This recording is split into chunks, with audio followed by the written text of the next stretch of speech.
to Josh Adams.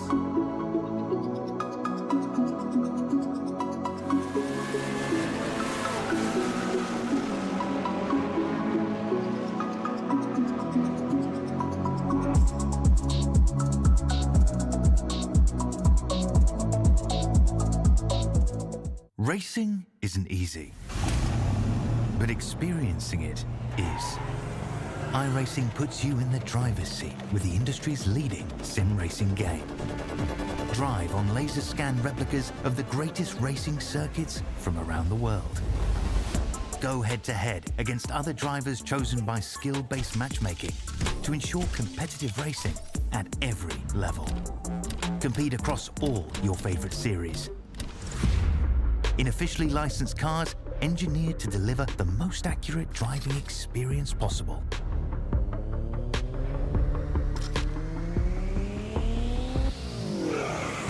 Join a race or host your own with players from across the globe. Race against the computer or in a league with friends. Feel the thrill behind the wheel. Visit iRacing.com.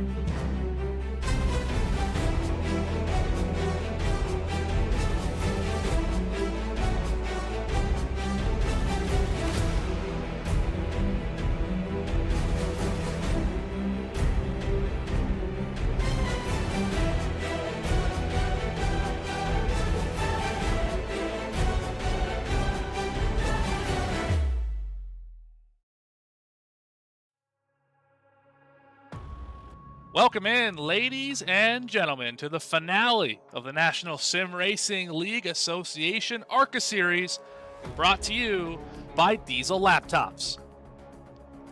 My goodness, what a fun season it's been here on VSPEED. I'm your host and producer, Morgan Cook. Alongside me, as we've had for most of this season, Daniel Cunningham. Daniel, I mean, we have a tie for the championship points lead right now, and we've got 118 laps to figure out who's going to bring home the hardware.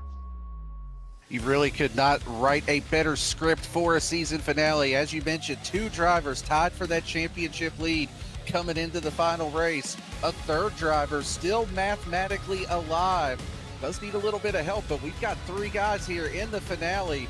And I mean, probably the best racetrack you could have picked for an ARCA car finale. So it is shaping up to be a great one here this evening. Absolutely agree. If you haven't already, like the video, subscribe to the channel so you don't miss a moment of the racing action. Also, a big shout out to Dougie Beard for providing us with the cameras here today. All right, look at the racetrack. You already mentioned it, Daniel. Couldn't pick a better facility. 1.5 miles multi-groove. They got an art update here recently, and it is a ton of fun to drive. It's in almost every single oval league because it's such an amazing racetrack to race on. And drivers are going to say the same thing after this one ends. Let's have a look at the schedule. This is where we've been. Race number 15 puts us in Las Vegas, and a quick look at those point standings as we just about get to the grid.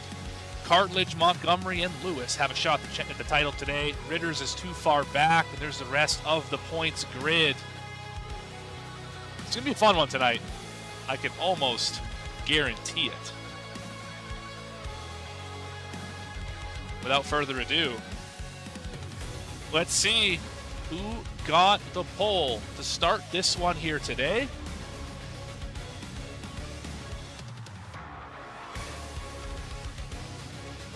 Going to be your buddy, Daniel. Mark Cofield on the pole here to start this one off. Matthew Montgomery with a terrific effort. That's the highest the championship 3. He will start in second.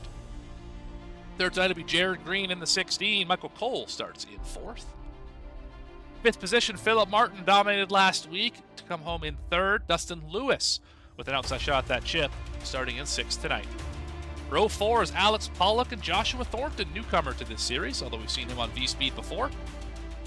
In the top 10, MJ Palmer, great qualifying effort for the 2, and Jordan Bridges in the 45. Starting just outside the top 10, it's Toby Ritters in the 88, Derek Spluttle in the 10, starting in 12th.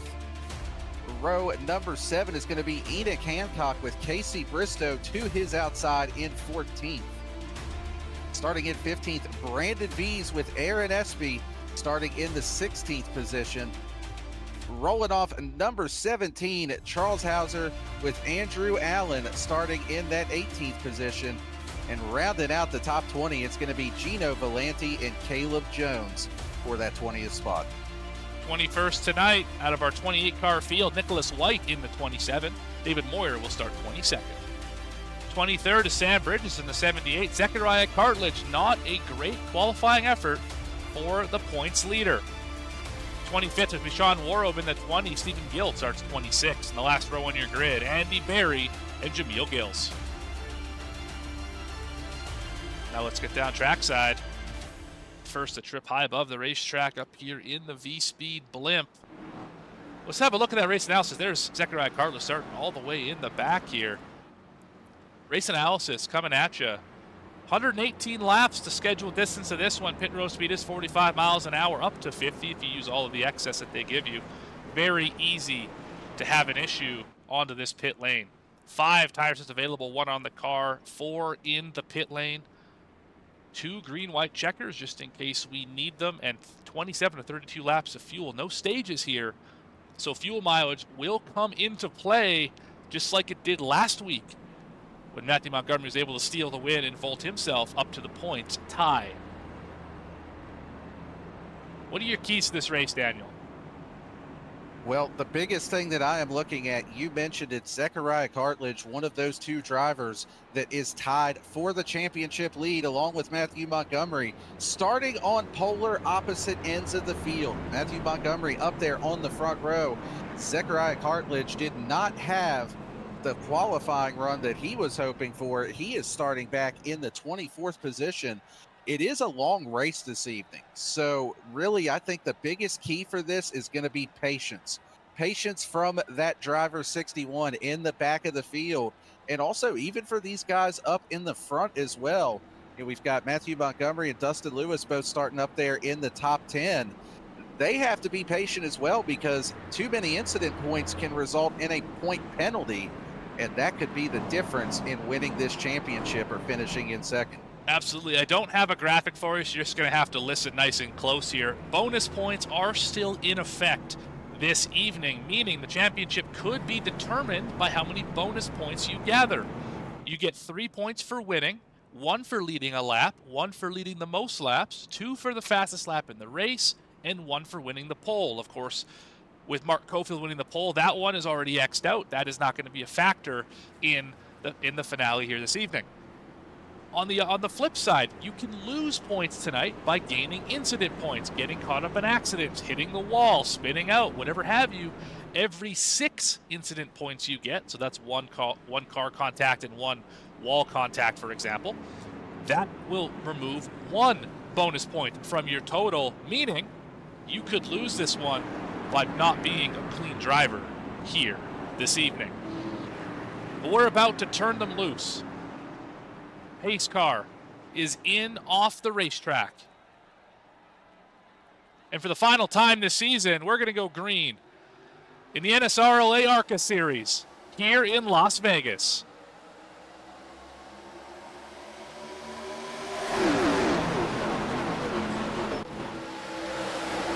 Matthew Montgomery up there on that high lane. He is trying to get the lead from Mark Cofield here early on. Once that bonus point, like you were talking about just a moment ago, they're looking 3 wide actually as they get down into turn number 3, but they get it sorted out. Matthew Montgomery clears to the lead. He is going to get that bonus point as they come to the start finish line here.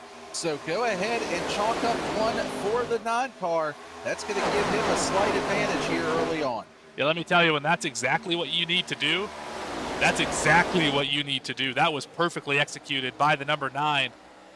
As the top 3 single file out, it's back to Michael Cole That's the first driver who is not single file here as they fan out 3 wide. I love this racetrack for this. It's rough, but it gives you the ability to use multiple grooves, and they're all fast here at this facility.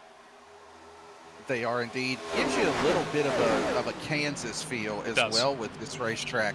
You can see it right there. Great view, just great views all the way through the pack of drivers using every inch of this car racetrack. around already. They're wrecking around. Garrett Green. Oh, they're wrecking the whole field. Oh my goodness.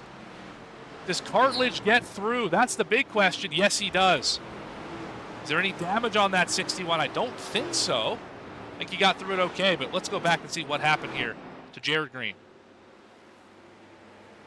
Indeed, a big incident here early on as we'll cue it up on that VSPEED instant replay here. There's Jared Green. Gotta find him first. Yeah, his car is absolutely demolished right now. See, we were talking about just the different lines that you can run, and Green there on the bottom, looking underneath of Mark Cofield off of turn 4 the lap prior. Incident itself will take place here on the back straightaway out of turn number 2. The entire field 2x2 there behind Matthew Montgomery. Hit the apron, got loose, then overcorrected it right into Philip Martin. Then the 45 went around. Espy got a big part of it. I don't think Cartledge hit anything, but that was very close. Let's ride on board with the 61. I was just getting ready to say, I think we might need a first-hand view of that wreck avoidance from Zechariah Cartledge here, because he did a phenomenal job of navigating his way through that. You can see this is the danger of when you don't get that qualifying effort that you need, is you're back here in this hornet's nest, and just the seas parting all around him. Looked like he thought he had it cleared, and then another wreck basically happening after the fact right in front of him. But really great job there with the evasive maneuvers, not hitting anything. And, you know, if he ends up as our top driver here at the end of this race, that could very well be the moment that stands out to him for it. Absolutely. Oh, we've got a request to go watch it from Alex Pollock's point of view here. Let's see if we can cue that up real quick. There is Pollock. Kind of saw him get a piece of that as well. Yeah, Alex Pollock out there in the YouTube chat giving us the heads up to watch that from his view. So we're a lap behind it now. We'll catch it here as they come out of turn number 2.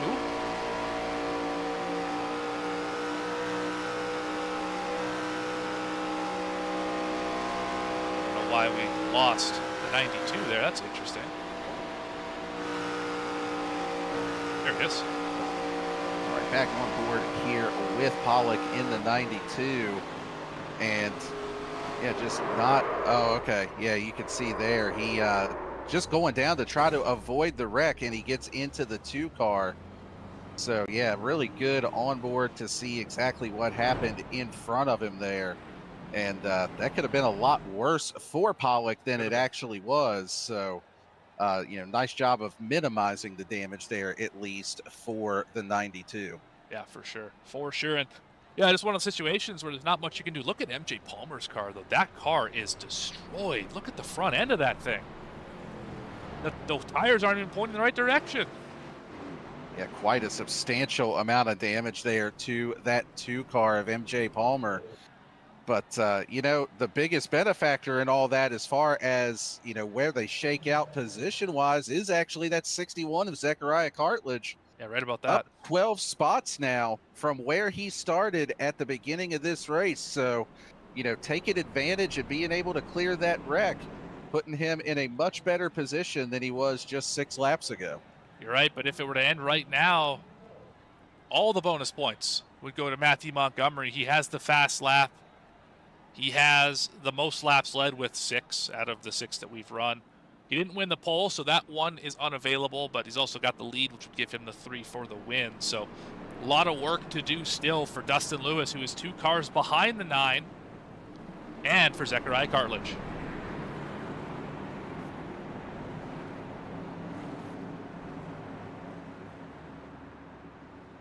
You can see pace car pulling off here. Field will be in control of Matthew Montgomery in that 9 car.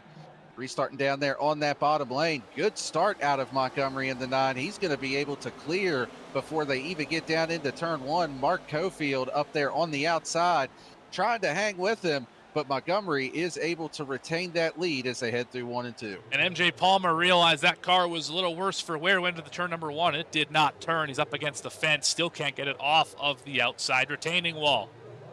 This is the battle for effectively third in the race. The 39 of Thornton, the 43 of Michael Cole, shown a lot of speed here recently. Here comes Toby Ritters. Look at the 88 trying to carve it up through the middle. Yeah, Toby Ritter's another one of those drivers that has shown a lot of speed over the course of the entire season here, running that middle lane, trying to carry some momentum, see if he can make his way further up front. He's got Enoch Hancock and Caleb Jones there on the top side along with him. So a few drivers committing to run that higher groove, and actually Enoch Hancock going all the way up to the Larson line. I mean, not quite the Larson line, but up there on that top groove, trying to find some speed and clean air up there as well. And I don't recall if this version of Las Vegas has progressive banking or not. I think the fast groove is kind of right where the 15 is. Kind of right in that middle groove, but the bottom, obviously the shortest way around. It's hard to tell exactly where the speed is at this facility because there are so many different ways you can run it. Yeah, and I believe it does have just a very small amount of progressive banking from that bottom to the middle groove. The middle groove, at least when I've run trucks and things like that here, seems to be the fastest. As you can see, Mark Cofield actually got into the wall there on the entry of turn number 1. That's a pretty hard hit to the right side of that car. It was, but I think these ARCA cars are built like tanks for the most part, as we got 3 wide a little further back. Dustin Lewis in the heart of this one. That's not where he wants to be right now. The 15's, oh, we got contact. Michael Cole loose off the corner, got into the side of the 10 of Skluttle. They're still 3 wide. Indeed, they are still 3 wide, and directly behind that battle is Zechariah Cartledge, another one of our championship contenders. He's probably just hoping these boys can get it settled out right now, and he can try to take advantage and pick his way through, as they do, in fact, get singled down double file now. He's now running behind another one of his championship rivals in that 33 of Dustin Lewis. And yeah, just not a whole lot of different places for that 61 to try to go right now, with these guys running side by side, but still nice, loose for Ritters. Nice drive so far, but yeah, Ritters really loose there, as you we mentioned. Got a big shove too. Oh man, I thought, oh, they're wrecking behind him. Brandon V's is around. Yeah, Brandon V's caught up in that. More contact with Pollock. Yeah, the caution's still not displayed at this point, so a bit, yeah, race control has now thrown the manual caution. With everybody spinning down off track, it didn't actually trigger the yellow there. So you see Sean Warab gets into the wall to start, and that puts them 3 wide. Oh, yeah, V's just wasn't quite clear. Warab goes around, hard contact for him. And then Pollock tries to thread the needle and just nowhere to go. Yeah, that's unfortunate for those guys. Yeah, that is definitely not the start to the race that Alex Pollock was hoping for. No. Having been caught up in both of these early incidents so far. So, yeah, he does still have his fast repair. He did not have to use it on that first caution that we had. But, yeah, definitely not the start he was after. Somebody looks like they may have had a moment here. Somebody looks like they almost crashed on the pace under pacing. Not really sure who that was. Was it Casey Bristow, maybe? Some drivers here on pit lane. Let's go back and just have a quick look at this. I think somebody stopped essentially and then tried to get going again and just about crashed. Oh, someone had an issue. They couldn't get going. Oh, it's a 39. What happened here?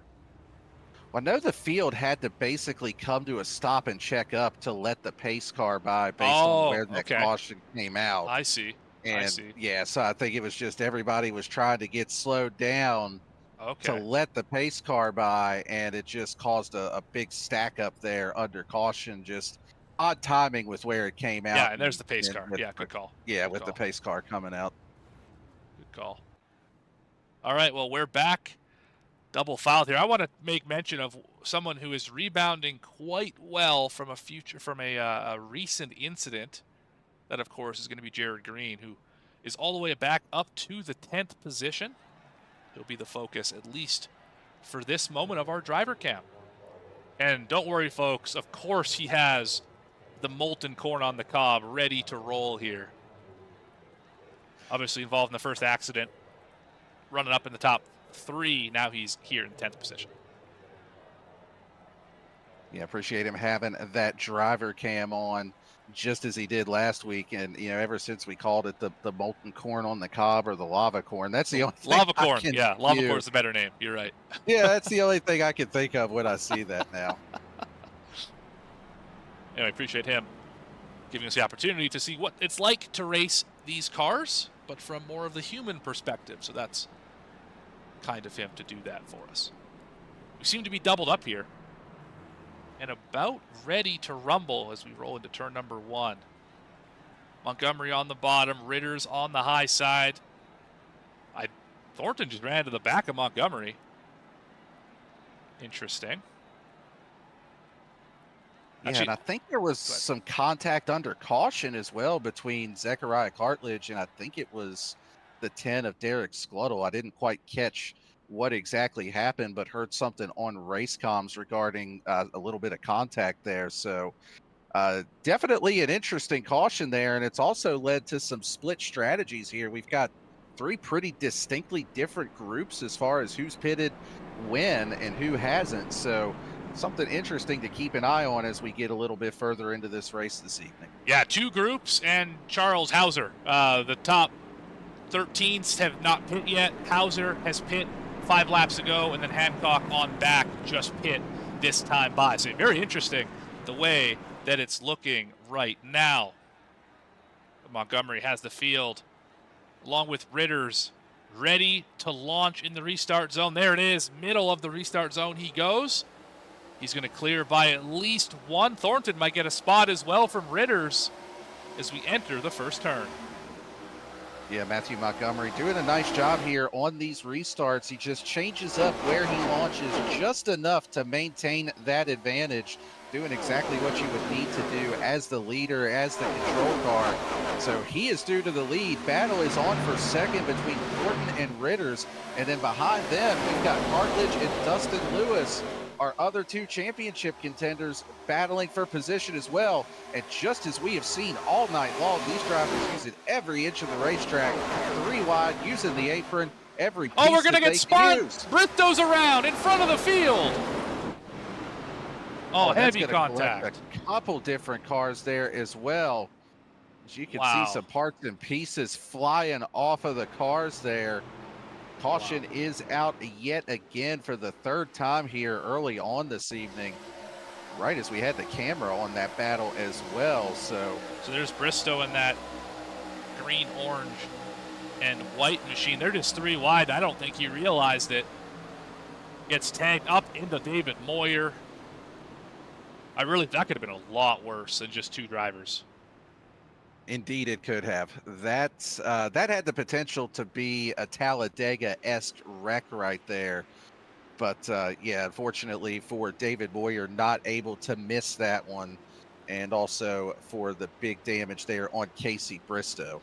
All right, we're going to have a look at this from Hauser's point of view. Apologies. So let's see what we got going on here. A little further back.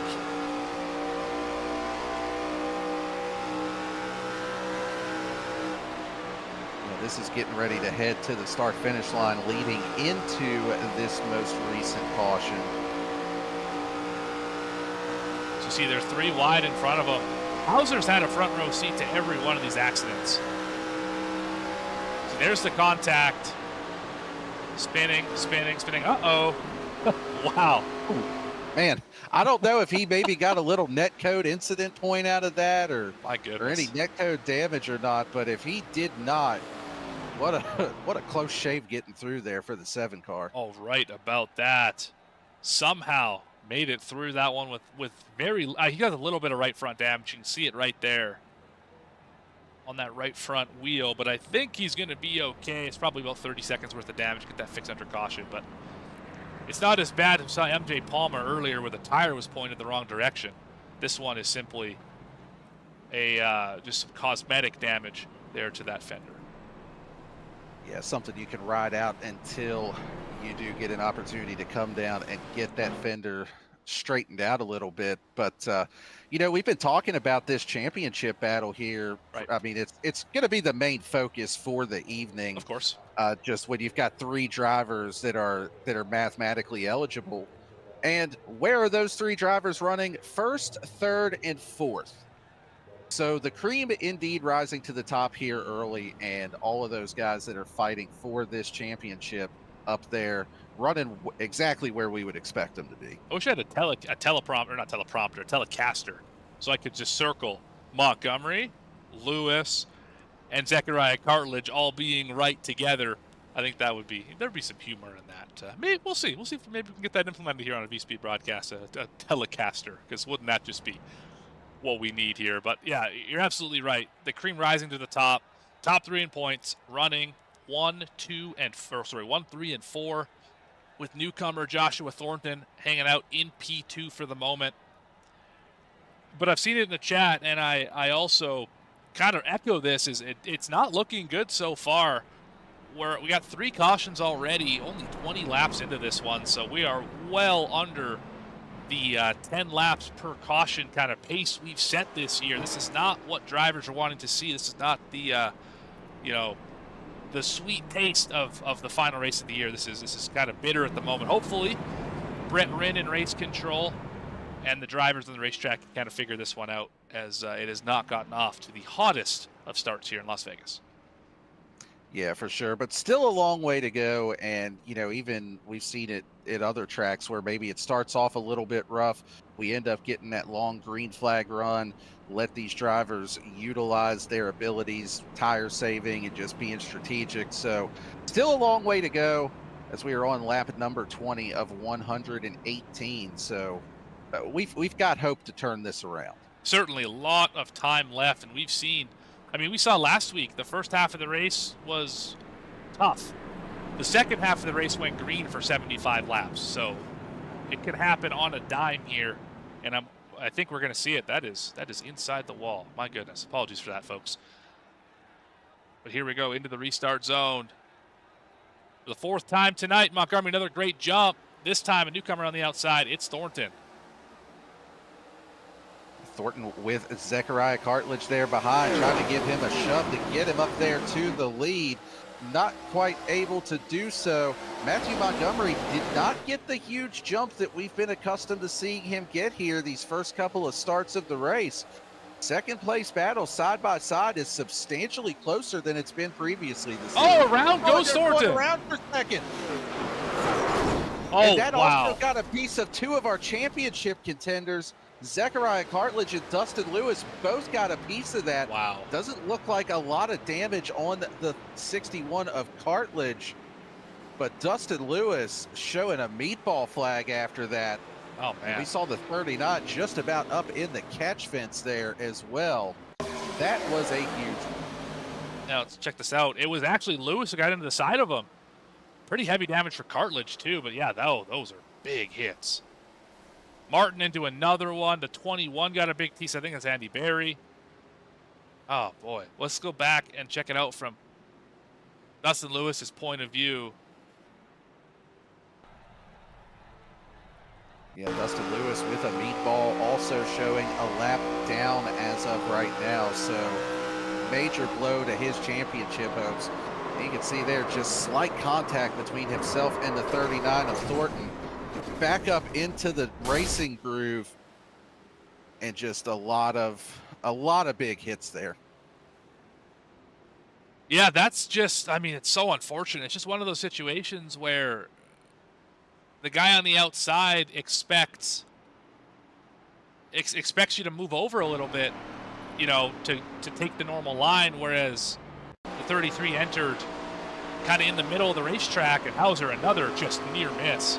My goodness, go buy yourself a lottery ticket, man. What are we doing just here? need to have a side-by-side here where we just ride on board with Hauser We the need rest of the we evening. need My the God, he has been in we about need the every Hauser one-up. cam. Yeah, the Hauser cam would be legendary. Up to 4th already because he hasn't been caught up in anything, although he's been right in the front row of all of these accidents. My goodness. But yeah, for Dustin Lewis, I mean, we still have a faster pair available, so that's good. Unfortunately, he had to tow. He's going to go 2 laps behind. Yeah, this is not good for the this would have been the long shot championship contender, of course, coming in 19 below the tie for the championship. He would have needed to pretty much have a perfect day and hope that Montgomery and Cartledge faltered. That, of course, not what we're seeing so far. Montgomery's led every lap to this point, and Cartledge is now down to 14th after his damage. Not what you need if you're Dustin Lewis. Yeah, and you know, Dustin Lewis also probably teetering on getting an incident point penalty there. Right. As well, just with the various hits that he took in that last wreck. So I would imagine Cartledge probably has one as well. Remember, he likely got contact in our first caution, and then definitely got a piece of our second caution, or sorry, our most recent one here, the 4th caution. So it's probable he also got a point taken away. Something to watch out for the rest of the race here. yeah, that is a possibility, but one driver that has not to this point is that 9 of Matthew Montgomery. And he started up there on the front row doing exactly what he needs to do. One of just 3 drivers that has yet to hit pit road in this race, but the track position proving to be more valuable than anything right now. But if we get a little bit of a green flag run here, he's going to have to hit pit road relatively quickly just based off of the numbers we had. You know, the caution laps will help out with that, but still would have to think he's getting a little low on fuel here. I thought you were going to say hit anything, and I was going to chuckle a little bit. But, yeah, it's been a good day so far for Montgomery and Scluttle and Ritters, who have yet to hit the pit lane. As you mentioned, if we could only go 32 on fuel, we're already at 24. Caution laps will help. That'll probably push it to 35 laps. Still, that's not very far away. Pace car is in. The 9 and the 10. 1 and 2 right now into the restart zone. Green flag is out once again. And a really good jump this time for Matthew Montgomery. Illegal lane change for Scluttle. Yeah, that was really close. I'm not sure if maybe he did start it as the nose of the car was crossing the start-finish, but that was really close for an illegal lane change, as you had mentioned. I don't think that's going to be looked too positively for race control. Scluttle, though, taking it to the leader. Wow. Yeah, this is the first time really this evening that we've seen somebody mount a big challenge to that 9 of Matthew Montgomery. Scluttle also on even tires, so not having an advantage in that department. Looking to the bottom, but Montgomery trying to carry that momentum up on the middle groove, and he's going to have some drafting help coming in the form of Toby Ritters here as well. And that helped him a ton to get around the 10. Take that spot back. Now it's Ritters' turn to try and pass Scluttle. Mark Cofield, winner earlier this year at Kentucky for his only win of the year. He's going to try and get another 1.5 mile win in the finale. Yeah, Mark Cofield also only 13 laps in on this stint. Not sure if he took tires or not, but he could definitely go longer on fuel. As you can see there, he that's did not Hauser, take I tires. believe. Yeah, tough for Hauser. I think he got some contact. That car not handling well. He's falling like a rock throughout the field. Back to 15th position. Definitely going in the wrong direction for him. Back up towards the front of this field. You can see they were thinking about 3 wide there for just a moment, with Mark Cofield settling in that 4th position behind Ritters and Scluttle, who are still battling for that number 2 spot. And it looks like Ritters is able to get clear here of the 10. Mark Cofield now trying to work that middle lane and see if he can jump up into that number 3 position. So while we can't quite discount that tires aren't worth much because we haven't run a ton of green flag laps on this stint, The only 3 drivers who haven't hit have really been able to hold serve up at the front, and Cofield didn't take tires on his stop either. And he's currently now he's in 3rd, was in 2nd, so I don't know how much tires actually matter here. First driver on 4 fresh ones is Michael Cole in the 43. Or fresher ones, I should say. 15 laps old. Oh, hard wall contact for Andrew Allen. Yeah, that was a pretty substantial hit to the wall there for that 93 car. Able to keep it pointed in the right direction for now. Hangs on to that number 9 spot. But yeah, that was a pretty substantial hit there off of turn number 4. It's just ahead of that battle there as he closes in on Martin in the 64.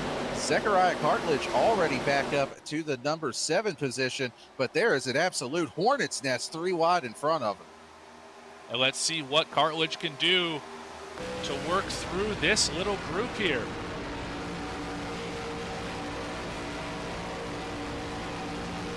Just not a whole lot of area to try to go to there. I mean, we've talked about it. It's a multi-groove racetrack, but the frustrating part with that is sometimes they'll get side by side in front of you. You just don't have anywhere to go. Stuck behind the 98 of Casey Bristow right now. Although that high groove is starting to make a little bit of ground. They're just inching forward ever so slightly, lap by lap, trying to make up that gap here. Big issue here for Caleb Jones. Let's go back and see what caused the O2 to lose so much ground. Fell all the way through the field.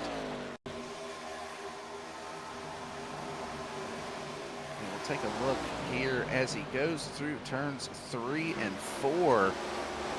This looks like that car was starting to push. Dustin up. Lewis. Oh, no, there was.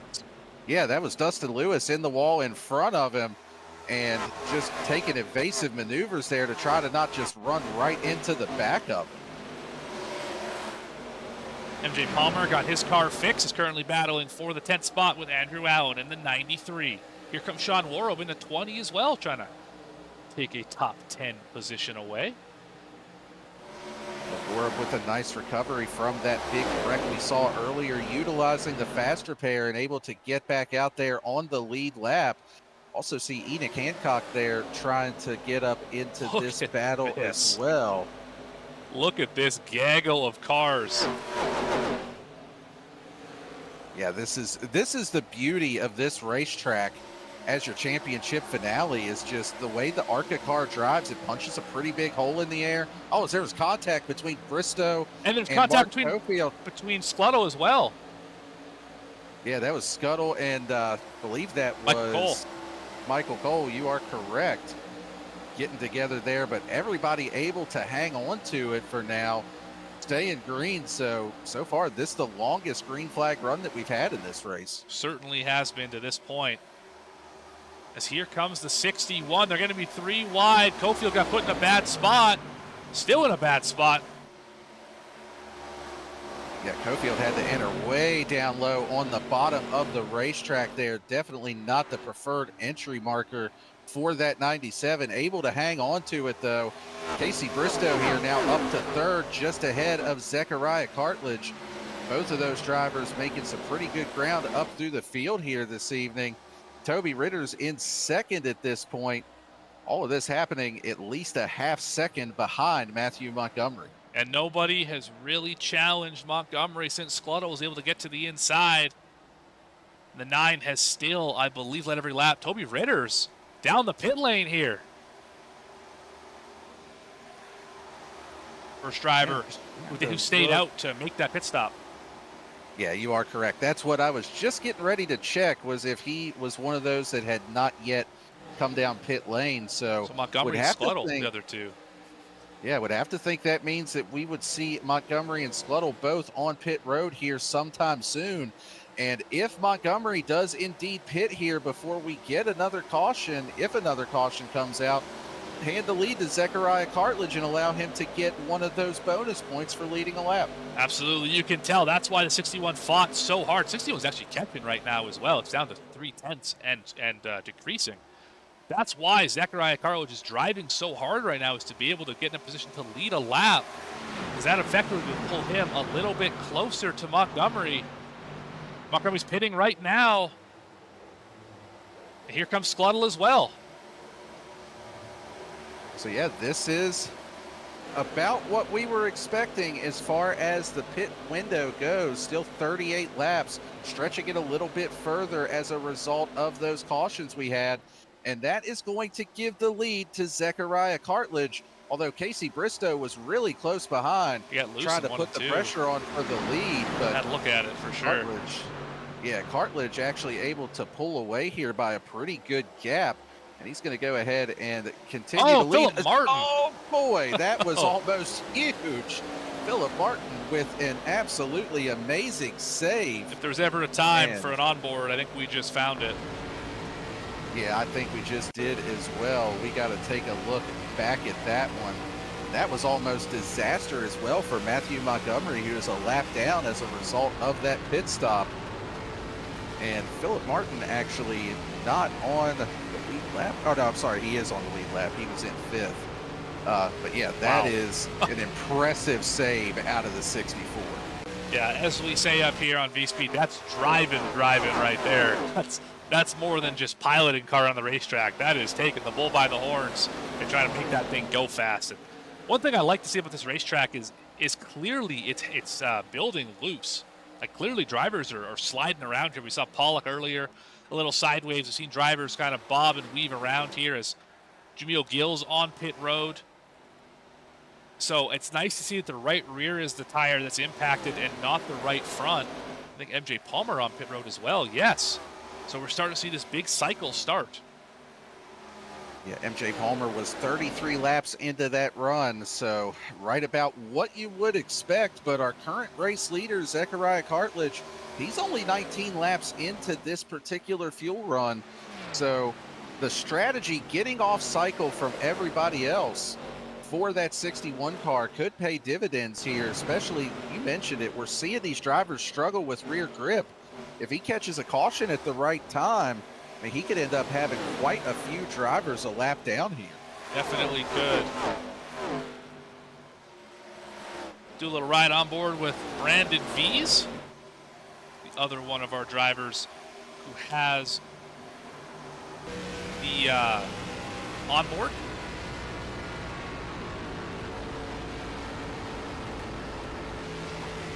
Brandon, one of those that always has his webcam on when he's racing here. Just taking a look. He's currently running in that 26th position, caught up in a couple of incidents here so far this evening. Still out there running currently 8 laps down. Definitely not the end to the season that he was hoping for, but just trying to make what he can out of it at this point.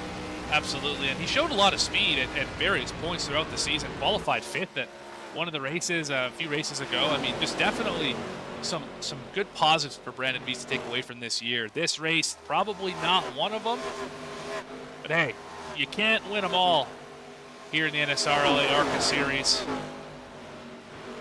Everyone has a bad day.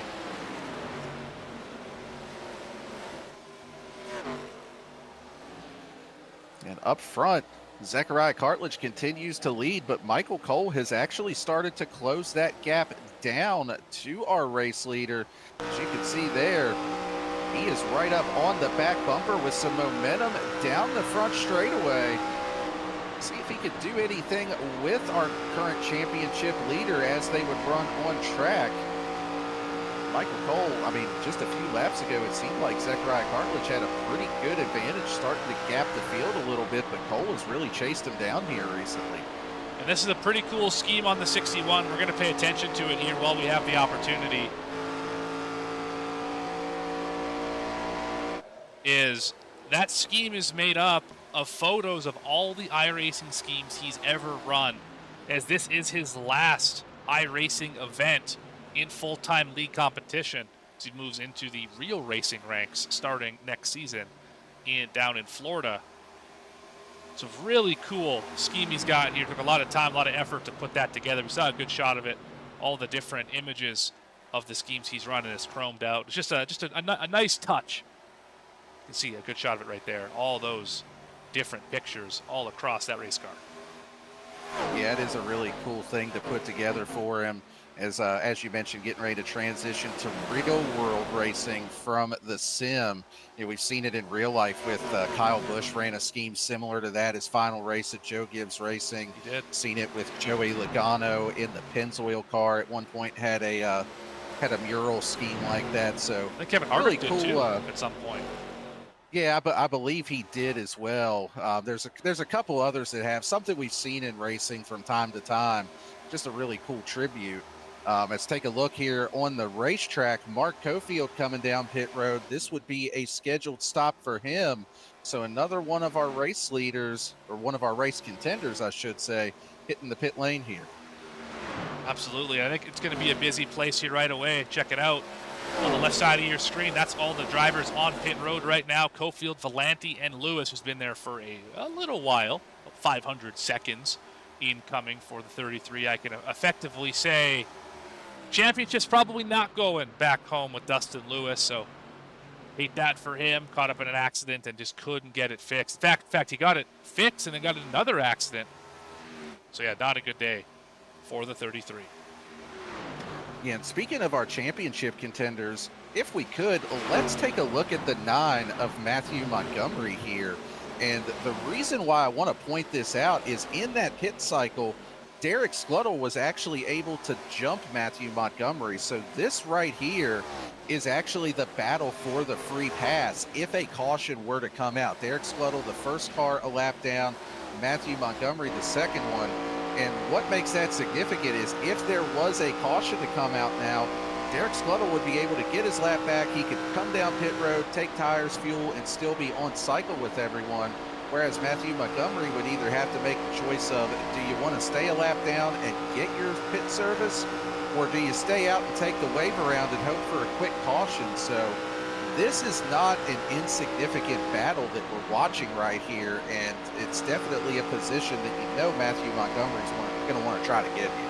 Yeah, I mean, and the good news is that there's only about 5 laps until everyone hits pit road anyway, so it's not the longest time to wait, but we've seen drivers crash coming to pit road on numerous occasions, and it is never a foregone conclusion. As Harlow's is on pit road right now, it's never a foregone conclusion that you can get around drivers without the caution coming out, as right now the leader is Philip Martin, who is that pink car right in front of Scluttle.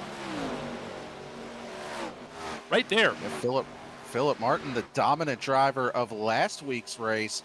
And of course, if Derek Scluttle is able to get around and get his lap back the old-fashioned way, which he does, which it looks like he'll be easily able to do here, Matthew Montgomery should be able to do so as well, as this might get a little tight here. 3 wide off of 4. Enoch Hancock did a nice job there just staying up along the wall, trying to give the leaders room to race. But, you know, I'm also curious to see, once this pit cycle does play out, you know, we know it's going to put Scluttle and Montgomery back up there at the front of the field. And they've been running lap times that are, I mean, just about a full second faster than our leaders. So tire fall off, not huge here, just a few laps difference, but over the course of the run, making a pretty substantial difference here. And it's going to give those 2 drivers a pretty big lead over the rest of the field with how early they pitted, basically just utilizing a huge undercut there. Yeah, it's going to be curious for sure. They're still 22 seconds away from the leader, who's currently Aaron Espy at this moment. Drivers on the pit lane: Philip Martin, Sean Warrobe, Bridges, Jones, Thornton, Hancock, and Moyer just finishing up the service on that machine. So top 5, top 6 should be pitting here in mere moments. And the lead back to Scluttle and Matthew Montgomery. Now they're up to 4th. Well, and here's the interesting thing. So I'm sitting over here burning up my calculator. I'm going to pull a bit of a Larry Mack here. So we are currently on lap 56 of 118. Right. These drivers that just came down pit road are not going to be able to one-stop it from here. They're outside of that window. But anybody that would come down pit road here, as we see a really tight battle for what will work out to be the lead between Montgomery and Scluttle. Montgomery to the inside, but what I'm getting at here is these guys that are playing that long game that waited, or that are waiting here. So Scluttle in the 10, oh, contact! and Montgomery in the Montgomery's 9. around. Oh, and that's big damage for Montgomery. Oh, He that is car's around. killed. Caution is out. It's not I out. don't. Caution is not out. We stay green here. Oh, no, you're right. We do indeed stay green. That is huge damage for the 9 of Matthew Montgomery. Oh, my goodness. I am just shocked that that does not bring out a caution here. Wow. Montgomery going to bring it to pit road, get a pit stop done, Wow. and take his fast repair. But, wow, I'm kind of at a loss on that one. Yeah, I mean, you're right about that. There's not many words I can say that are positive about what just occurred on the backstretch here in Las Vegas. Wow. Yeah, I'm a little speechless about that one. Yeah, that is going to hand the lead to Derek Skluttle. And then in Toby that Ritters number as 10 well. car. Like, Yeah, Mark Cofield now running third, and Cartledge up in 5th now. Yeah, the lead isn't quite as big as we expected. I mean, Cofield he's there. He's right to the back of Ritters as they're going to work around the 7 here of Hauser. Oh, my. I mean, I just cannot believe that just happened, honestly. I mean, we talk about, at times, know who you're racing against. That's really important, right? You got to make sure that you understand everybody's situation. It helps you become a better driver as well by doing that. And especially when it's in a championship race in such a tight battle. You have to understand who you're racing against and what they have to lose. You have to understand that, and I just think that was a lack of understanding of what the 9 has to lose here and what he potentially just lost, as now he's 2 laps down. Yeah, that is unfortunate that could potentially be the deciding factor in this championship. I mean, obviously still a long way to go. We've talked about the different pitch strategies that would put Matthew Montgomery in a position to make it on one more stop to the end. But he just pit also, so he's going to have to run this whole run out and just hope that it works for him, right? Like, assuming he pit 2 laps ago, he can now make it on one stop, I would assume, right? Yeah, he would be able to make it on one stop from here, from where he pitted at. Anybody that pits from that point forward would be able to one stop it, whereas most of these other guys still going to have to come down pit road twice. So, I mean, he's not out of it, but he's definitely in an extremely precarious spot that, you know, if a caution comes out right now, he's still, I mean, he is back to 1 lap down now, but, you know, if a caution comes out, he is definitely behind the 8 ball at this point. MJ Palmer with big contact, big damage on this number 2. I think he maybe got loose out of the corner, maybe into 3. You saw the whole nose of that car off of it. Yeah, that was definitely some big contact there for Palmer. Seen him caught up in a couple of incidents, and man, that very easily could have been a caution right there. But yeah, sure. Nice job getting it pointed back in the right direction and gathered up after that contact. But Definitely. yeah, that could have been big. Well, we're past halfway now. We are indeed past the halfway point. You can see there Michael Cole has assumed the lead with Mark Cofield now in that number 2 position. Derek Skluttle has fallen back to 3rd with Zechariah Cartledge now the highest running of our championship contenders in that number 4 spot. So doing what he needs to do at this point. And, you know, we kind of talked about with, I think we touched on this last week, Cartledge and Matthew Montgomery taking 2 distinctly different paths to get to the championship. Cartledge just really consistent all season. Doesn't have the win to his credit, but basically just doing what we've seen him do all season and run up there in the top 5. Yeah, definitely right about that. And we've seen Montgomery go out here and win 4 races as Toby Ritters on pit road. I think that was Alex Pollock in the grass. Yeah, not sure if he was trying to make pit road there or what may have happened, Well, but he missed it. If that was the attempt, he missed it up in front of Moyer. 92 is still trying to hang on to it. Yeah, clearly these cars are a handful to drive, but my goodness, yeah, wow. But yeah, you mentioned it's kind of been feast or famine for the 9 this year. This is definitely falling on the famine side of things. He either wins the race or he's caught up in an accident and finishes poorly. Last week, in fact, he was both. Caught up in 2 accidents, still won the race. But it has not been a good season in terms of consistency for the 9, like it has been for Zechariah Cartledge.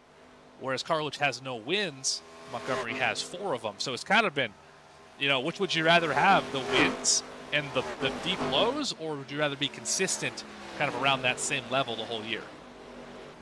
Yeah, absolutely. It's, it really is shades of that 2011 battle between Carl Edwards and Tony Stewart, with Edwards only having 1 win on the season, but just incredibly consistent, with Stewart having the 5 wins there in that 10-race chase. But as you can see here, Zechariah Cartledge now up to 3rd as Derek Skluttle in the 10 hits pit road, but back off of turn 4, there's a wreck.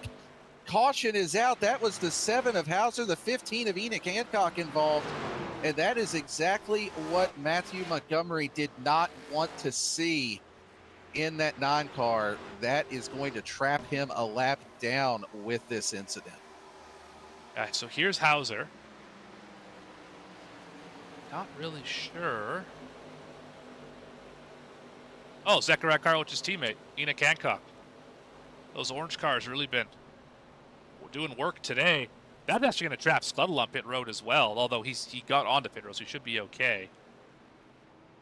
But yeah, that's tough. That's a tough look. Let's go back and look at it one more time here. Yeah, just taking a look here. You can see the 7 there up on the top side of the racetrack. And you mentioned it. I mean, to Enoch Hancock's credit, he has quite a bit of wheel. Oh, all the wheel in it. Yeah, that was everything but intentional. I mean, there was no intention there at all to turn him. It just always seems to be that way, right? When there's your teammates for a run for a championship, it always seems to be the teammates that are involved in the incidents. We saw Skluttle earlier, obviously. Massive damage, or massive contact, with the 9. Again, not saying it's intentional, just happens to be a teammate, although he does have a lot of teammates, Zechariah Cartledge does. So it's one of those deals here in Las Vegas. But Michael Cole currently leading, going to bring it down pit road here. I believe that is going to bring most, if not all, of our leaders down pit road here. So at the very worst case scenario, Matthew Montgomery should be able to utilize a free pass here to get back on the lead lap. As, it doesn't look like any of our leaders staying out to this point. So, still not an ideal circumstance, but at the very least, this does afford him the opportunity to take that wave around if we get another quick caution. As we've seen, they have a tendency to stack here at times.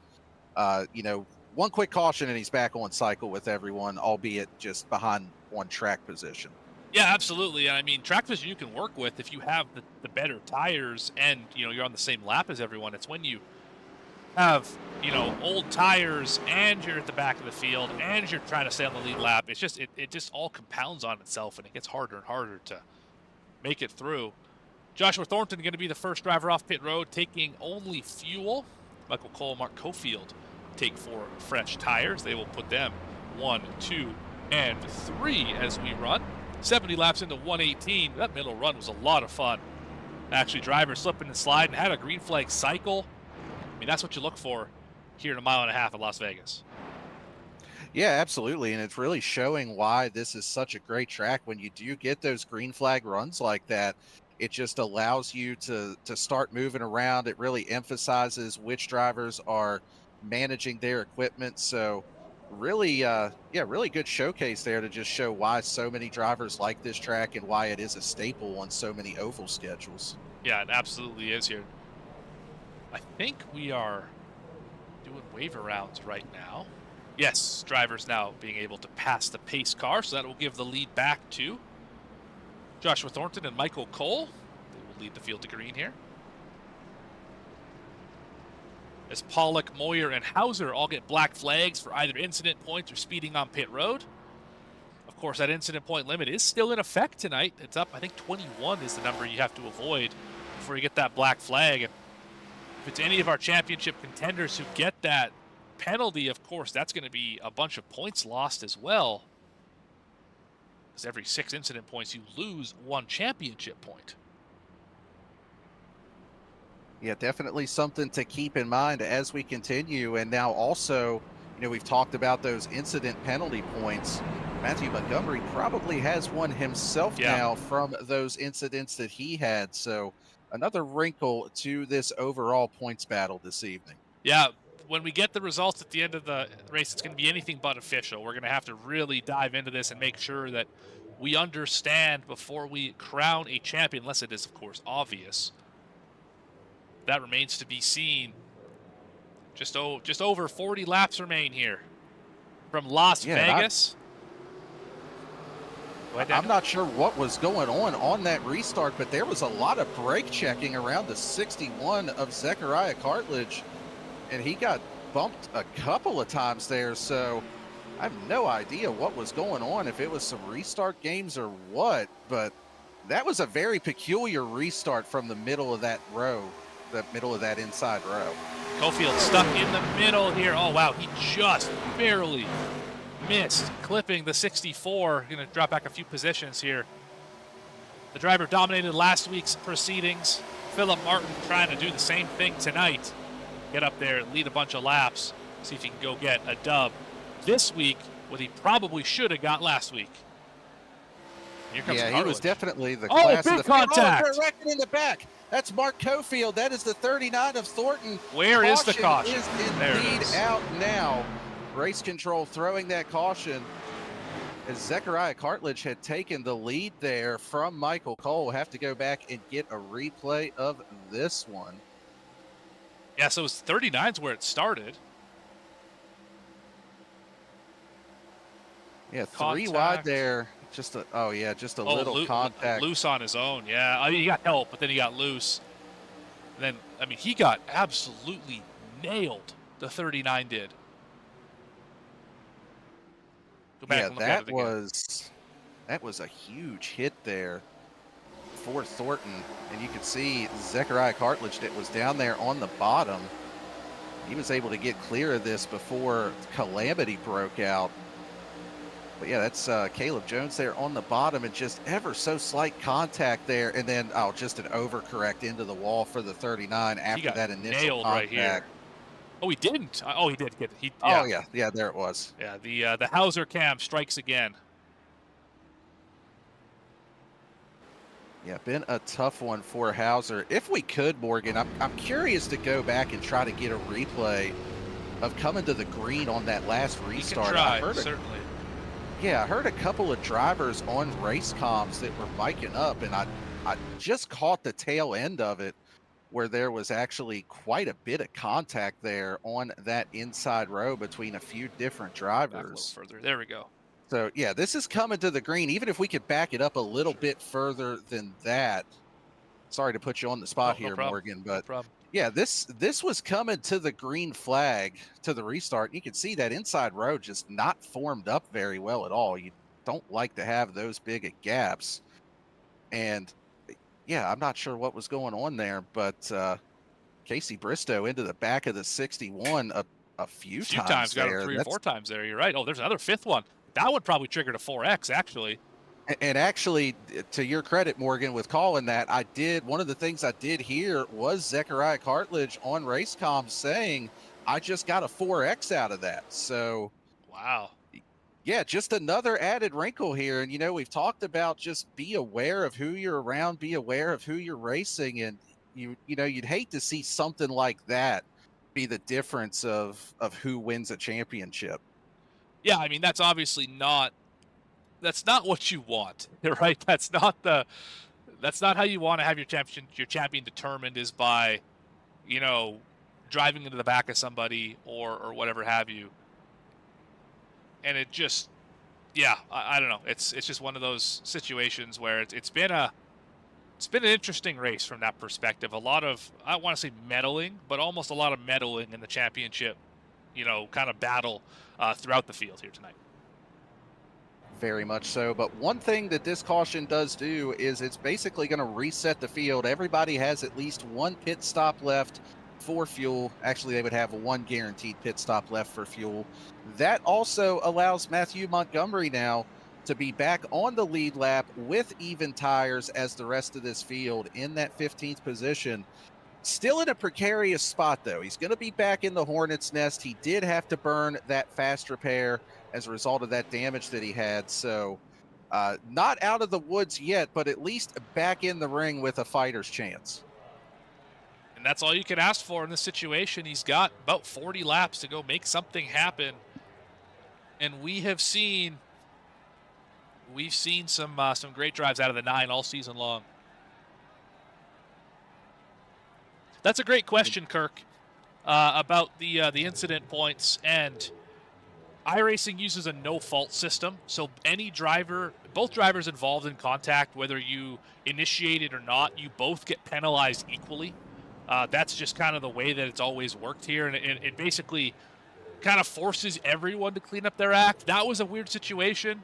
Bristow obviously clearly aggressive, trying to get going, as Cofield was not, and it had Cartledge in the sandwich, but again, let's just hope that doesn't impact the championship at the end of the day. Cartledge with a phenomenal jump here. He's going to be cleared by a bunch as Caleb Jones makes his first appearance up in the top 3 today. Yeah, and for the first time today, Zechariah Cartledge was the control car, able to take advantage of that and clear for the lead. Caleb Jones to second, Aaron Espy to third now, but Cartledge did not get a good exit off of turn number 2. Caleb Jones looking to the inside for the lead. He is clear of the 61. We'll see if he slides up in front of him. Oh, as there was contact, I believe, between Espy put him in the wall. Contact. That is big contact for he got the him 61. Again. He's still wrecking. Oh, and Casey Bristow, I believe that was Bristow. Oh, my goodness. Just about with an ARCA break on the 61. Wow. I don't even know how to begin to unpack what we just saw, Morgan. What are we doing here, guys? And massive, massive left rear damage to the 61. That car is destroyed. Going to require a big pit stop here. But, yeah, we got to go back and look at this again. I have no idea what we're doing here. Yeah, we'll go back and take a look at where this originally started. Sorry not to cut you off there, Morgan. That's fine. So Cartledge, not a good run off the corner. 0-2 is going to get to the inside here, and Espy as well gets to the inside. So Espy with a bit of a low entry there. Slides all the way up the racetrack into the door of Cartledge. Puts him in the fence. And then Caleb Jones did get in the wall in front of them, so I don't know if maybe there was a little arrow there. And I'm going to be completely honest, just looking at the 98 there of Casey Bristow, I hate to insinuate or call anything out, but after what we saw on that restart, and then I hate to say it, it looked like he swerved towards the 61 there. Well, we are going to have a look at it here from a onboard. The onboard tells no lies. That's what we like to say. Well, I just said it for the first time here, but it is true. The onboard tells no lies. I don't think he swerved towards him. I don't think I will take that back. At initial angle, it did look like he swerved towards him, so I am not afraid to admit that I was mistaken. He definitely had the wheel cut to the left, trying to avoid, so I will retract that statement. But, you know, it's definitely, we've seen it impact both of our 2 main contenders. I don't want to discredit what Dustin Lewis has done this season, or the fact that he was eligible for eligible points-wise for the championship tonight. But we've seen incidents involving other drivers that have drastically altered this battle between Montgomery and Zechariah Cartledge. And, you know, they're still out there trying to run their race to their credit. They still have a race to go try to win. Right. But at the same point, you mentioned it earlier, Morgan, you'd like to see those guys that are racing for a championship maybe get a little bit more room, a little bit more respect out on the track. And just so far, I guess we can call it even, so to speak, because they've both kind of been on the wrong end of that this evening. But definitely not what you want to see to settle out a title. Right, and let me be very clear. I am not saying that the other drivers on the racetrack must cede and concede every opportunity to championship drivers so they run 1, 2, 3. That is not at all what I'm saying. Don't put those words in my mouth, because that is not the message I'm trying to get across. All I'm saying is that if you're trying to pass the championship leader for the lead on the backstretch, don't door the guy. If you're going to try and pass the championship leader for second, don't put him in the fence. Don't put these guys in a situation where their entire season rests on your mistake. Don't do it. Don't be the story of the championship, because it doesn't look good for anyone, right? That's all I'm trying to say is, Yeah. I mean, most of these guys have been racing all season and raced against these guys all season. If you were mad at one of your competitors, you had 14 other opportunities to take out your frustration, or to, better yet, talk to the guy. This is not the time to be meddling in with playoff implications. No, I completely agree. Same sentiment that I have there as well, Morgan. But we're getting ready to get back to what we all came here for, the action on track. Caleb Jones taking the outside lane here on this restart. Good Something call. We haven't really seen a whole lot this evening, but gets a really nice jump up on that high groove. He's going to be able to easily clear for the lead. But back behind that, the battle is on for, well, pretty much every other position. Big old Hornets nest back there from second on back. A lot of drivers whose race is kind of flip-flopped. I mean, we talked about Cartledge and Montgomery and Squattle having fast cars, Ritters as well, but how about Sean Morrow? That driver was a lap down a while ago. So was Gino Valenti, was off the pace. He's up here in the top 5. And we got some drivers up here who are really flexing some muscle late in this race. And a lot of those guys still have a faster pair available as well. So we do have, some interesting situations up here at the front of the field. Yeah, and Philip Martin in that 64, I believe I saw a mention in Discord that he's more of a short track guy. Yes. What he focuses on, but he's showing that he can run more than just the short tracks. He is now up to the number 2 spot for the dominant car of last week's race, showing that he can get it done on the big tracks as well. Yeah, and he's trying to get a bit of revenge, not revenge, but a bit of a redemption, whatever you want to call it, for last week, where it was just a little bit off on the pit strategy. And great battle here for second as they're going to drag in Cole and Cofield and Montgomery, who's back up into the 6th position. Yeah, one thing about it, we do still have one more pit stop for these guys, not able to make it to the end on fuel from where they currently are.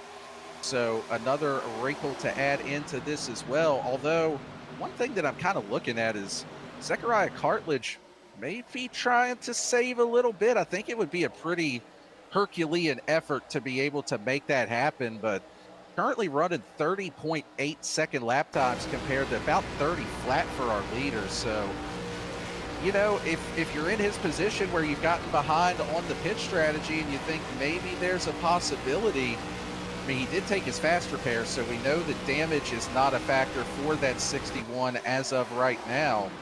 So something to keep an eye on if he might be able to pull the Hail Mary here. Yeah, I don't know. That's a long ways to save. He's already 6 laps into the run. We've got about 30 to go. I mean, it's not out of the realm of possibility, especially if you can get some drafting help from the 15, which it looks like they're maybe trying to do here. That's a big effort. But, man, what a walk-off that would be if you ended up becoming a champion on a bold strategy call such as this. Yeah, and I mean, to his credit, we did see with the aid of cautions earlier, we saw guys go over 40 laps on a tank of fuel. Now, granted, that was with 3 cautions as opposed to just a couple of pace laps here from this most recent one where he came down pit road. So, yeah, I mean, I'm with you. It's a bold strategy. It would be a big move to be able to make it work. But, man, what a call if it does end up working out for him. Agreed. What a call it would be. Right now, his lap times are about the same, though, as the leaders. And I think if he's going to make this work, he's going to have to run. He can't run that quick, is kind of my thought here. But, hey, I mean, I've been wrong before. Yeah, we reserve the right to be wrong on occasion up here in the broadcast booth. It's, thankfully VSPEED doesn't have a 100% accuracy policy. So we all get a redo every now and then. You bet about that. You're right. Michael Cole having an excellent run here, trying to bring it to Matthew Montgomery. Going to pass for third. as Cofield is hunting the lead. Yeah, Cole has shown a lot of speed here this evening. Not quite able to make that pass work off of turn number 4, but actually yellow flag is out. Did not see. Oh, that is involving the 92 of Pollock. The 3 of Aaron Espy involved. This would have been right in front of Cartledge too. So he yeah, was right behind the 92. Yeah, another incident that the 92 is involved in here this evening. As we go back and check this on the replay, you called it. There's Zechariah Cartledge right behind this battle. That's Enoch Hancock there as well. Let's see what exactly happened. A crash in front of them. There was a wreck in front of them, and Cartledge did catch a piece of that. Oh, no. It looked like the 45 of Bridges. Yeah, it was. Let's go back another time here and see what happened to Bridges. We'll go back and check it out from Cartledge's point of view as well in a minute. These guys running up in the top 10.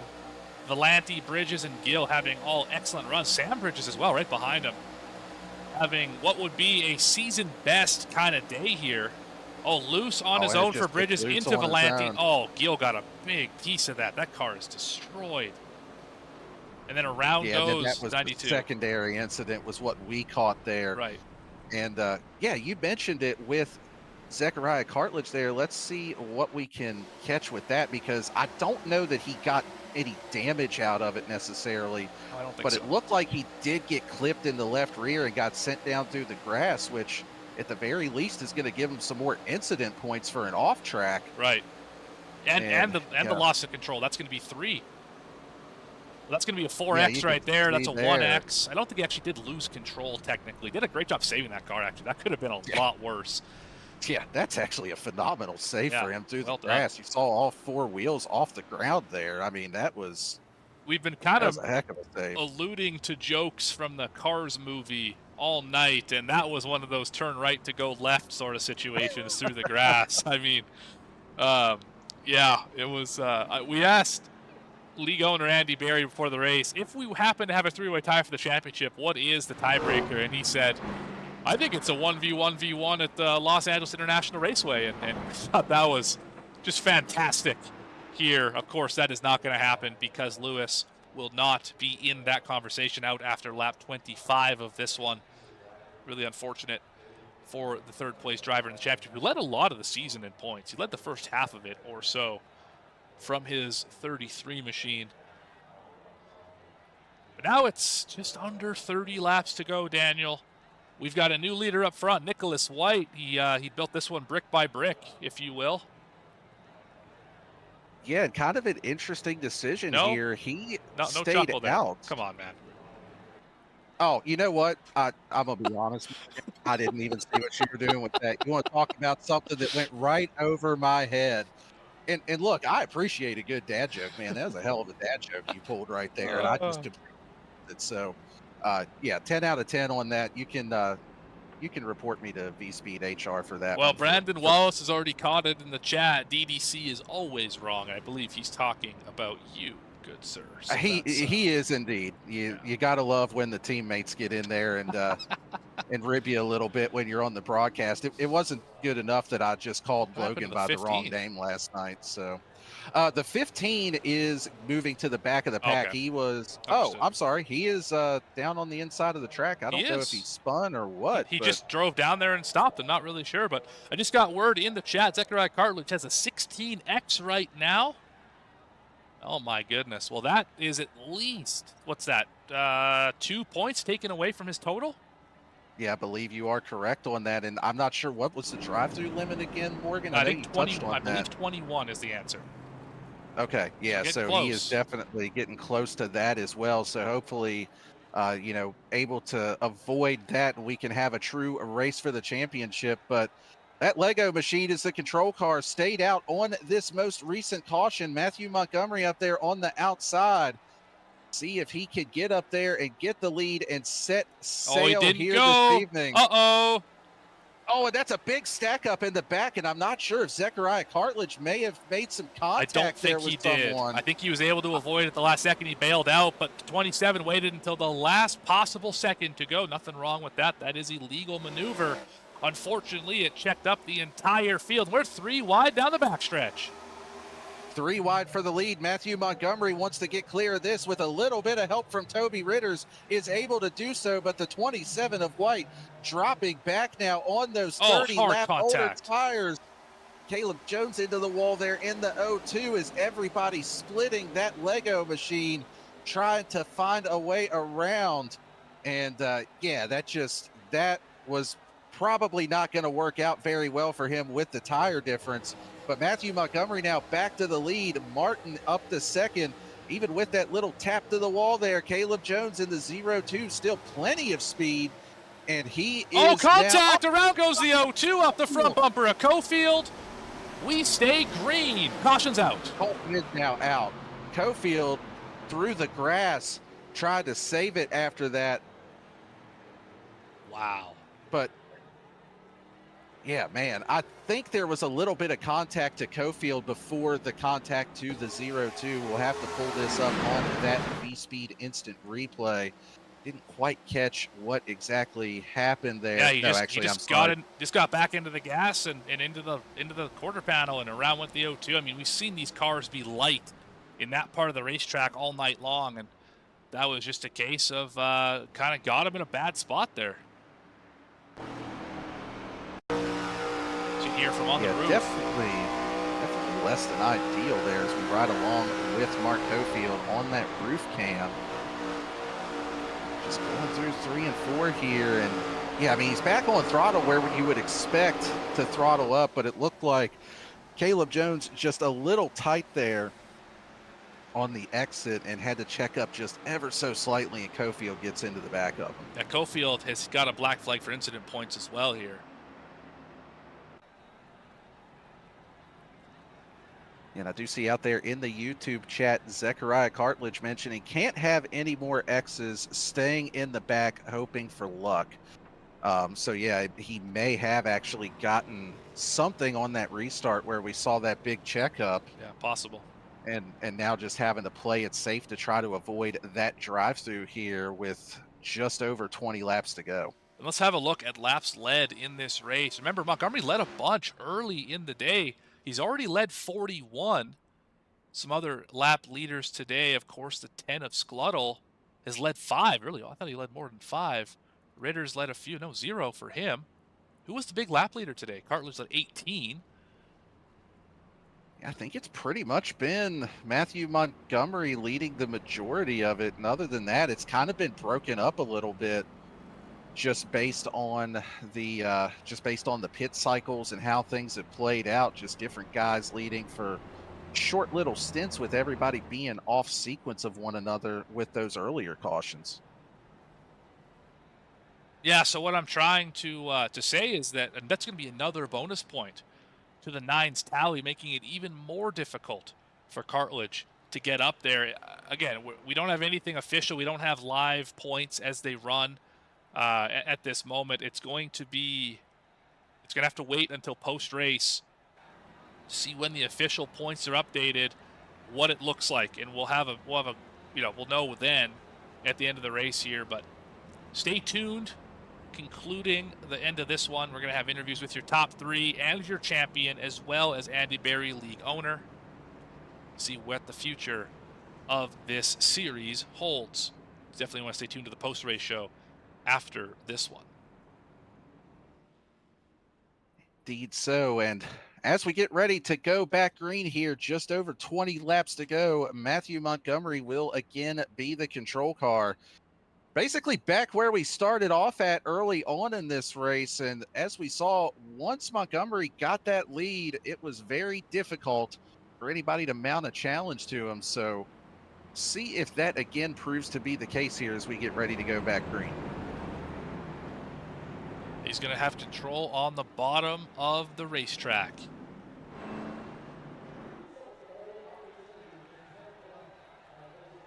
Pace car.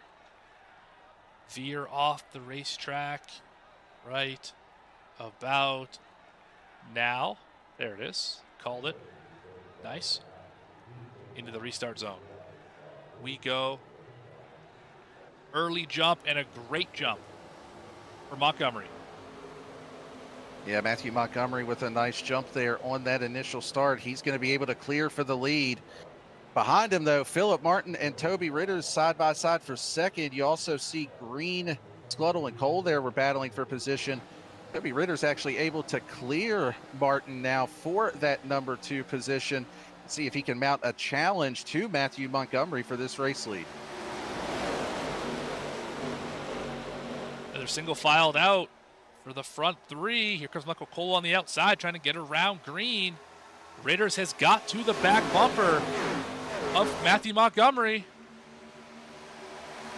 Yeah, Montgomery not just setting sail from this field as we may have expected him to do. They are hot on his tail for that race lead. Toby Ritter's tucked right up behind him. He's going to look to the outside here as Montgomery still staying glued to that white line. Oh, caution behind him. Oh, and that's Derek Scluttle is involved in the 10. Big damage on the front of that machine. Entire front end missing off of it. And that is indeed going to bring out yet another caution here this evening. Seen a lot of drivers get loose and then overcorrected into the outside wall. I think that was a similar case here. I think you might have got some help from the 35 of Volanti. Yes, just a little. Oh, he got a lot of help from Gino. 78 got a piece of it. Yeah, that's unfortunate. Yeah, it started off as light contact, but it did not end that way. Right. With Volanti just getting a little bit tight there, sliding up into the 10 of Derek Scluttle. So yet another opportunity to rack this field back up and see what we can come up with here. As you can see Derek Scluttle struggling to get that car back around the pit lane, and it's like we've got quite a few takers here on pit road. That's not what you want to see. And one of them is not Matthew Montgomery. Yeah, that's curious. I don't know why you don't pit here. Yeah, my thought process is, I mean, we did see this earlier, kind of the same thing out of Montgomery. If he thinks we're going to get a rash of cautions here, all you really got to do is hold the lead for a lap or two, and you might just get another opportunity to cool the tires back down. And even more interestingly than that, Zechariah Cartledge choosing to stay out here as well. Going to give himself a punching chance to get up there and race Matthew Montgomery for this lead. Yeah, this is going to be tight. I mean, really could not ask for more drama here in terms of a championship fight. You come in tied. You both have a just laundry list of issues that have happened to you in this race. Both are going to have negative points. Both are going to have positive bonus points. But where's it going to shake out? Only 3 spots separate the 9 of Matthew Montgomery and the 61 of Zechariah Cartledge. Wow.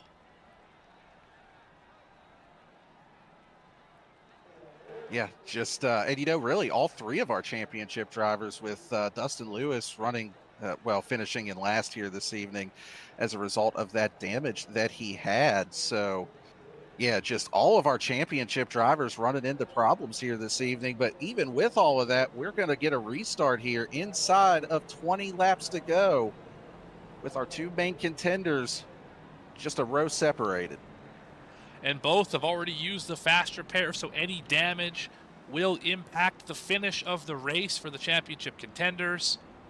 Actually, I don't know if anyone hasn't used a fast repair yet. Toby Ritters and Jameel Gills are the only 2 drivers who still have a fast repair on the table. So one of those races here tonight, that's for sure. Oh, add Nicholas White to that list as well, the Lego machine. So those 3 don't or have fast repairs available. Nobody else in the field does. Yeah, it's definitely been one of those nights here at Las Vegas. It has been a wild one. Been quite a few cautions that we've had, but all that to say, we're getting ready to line them back up and go back green here again. And one other thing to note as well is that Zechariah Cartledge, even though he stayed out, he does have slightly fresher tires than the 9 of Matthew Montgomery by 5 laps overall. Just a couple green flag laps, but we'll see if he's able to use that to his advantage here. But any contact, we just got confirmation in the chat, any contact for the 61 is a drive-through. So that could change things as well, but we're going to re-rack them and stack them up again. Under 20 to go here from Las Vegas in the finale. Montgomery launches. He will lead another lap here tonight. Yeah, Matthew Montgomery with another good jump. Caleb Jones now up to that second position, and up on that top groove, you can see there Zechariah Cartledge trying to make that middle lane work to get around Sean Warup. And also up front, Caleb Jones is trying to go to the lead around Matthew Montgomery, and that's going to put our two championship contenders just about side by side here. It will. Can Cartledge get around Montgomery? That's going to really be his only chance, I think, based on the bonus points, the way that they've run so far. They're 3 wide behind him. We got ourselves a battle here. This could determine the entire season. You really can't script it much better. 15 laps to go. The two drivers that are battling for the championship, nose to tail on the racetrack, running in second and third. Matthew Montgomery currently with the edge over Zechariah Cartledge, but Sean Warup there in fourth, trying to put some pressure on Cartledge as well. It's like for now, just content to let those two battle it out. Back behind all of them, it's just an absolute hornet's nest. There's actually a side-by-side now between Cartledge and Montgomery. Cartledge on the bottom, tried to make the pass work. Spinning, the 7's in it. Hauser, hard contact in the inside wall. He decides just to park it on pit road. That was a massive incident.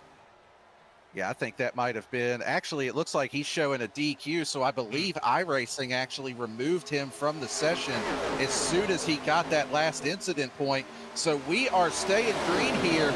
This battle for the championship is on. Matthew Montgomery has the position. Zechariah Cartledge wants it, and here's Casey Bristow looking to the inside of Cartledge. Remember, Bristow and Cartledge have had history already in this race a couple times. But Bristow is going to clear Cartledge.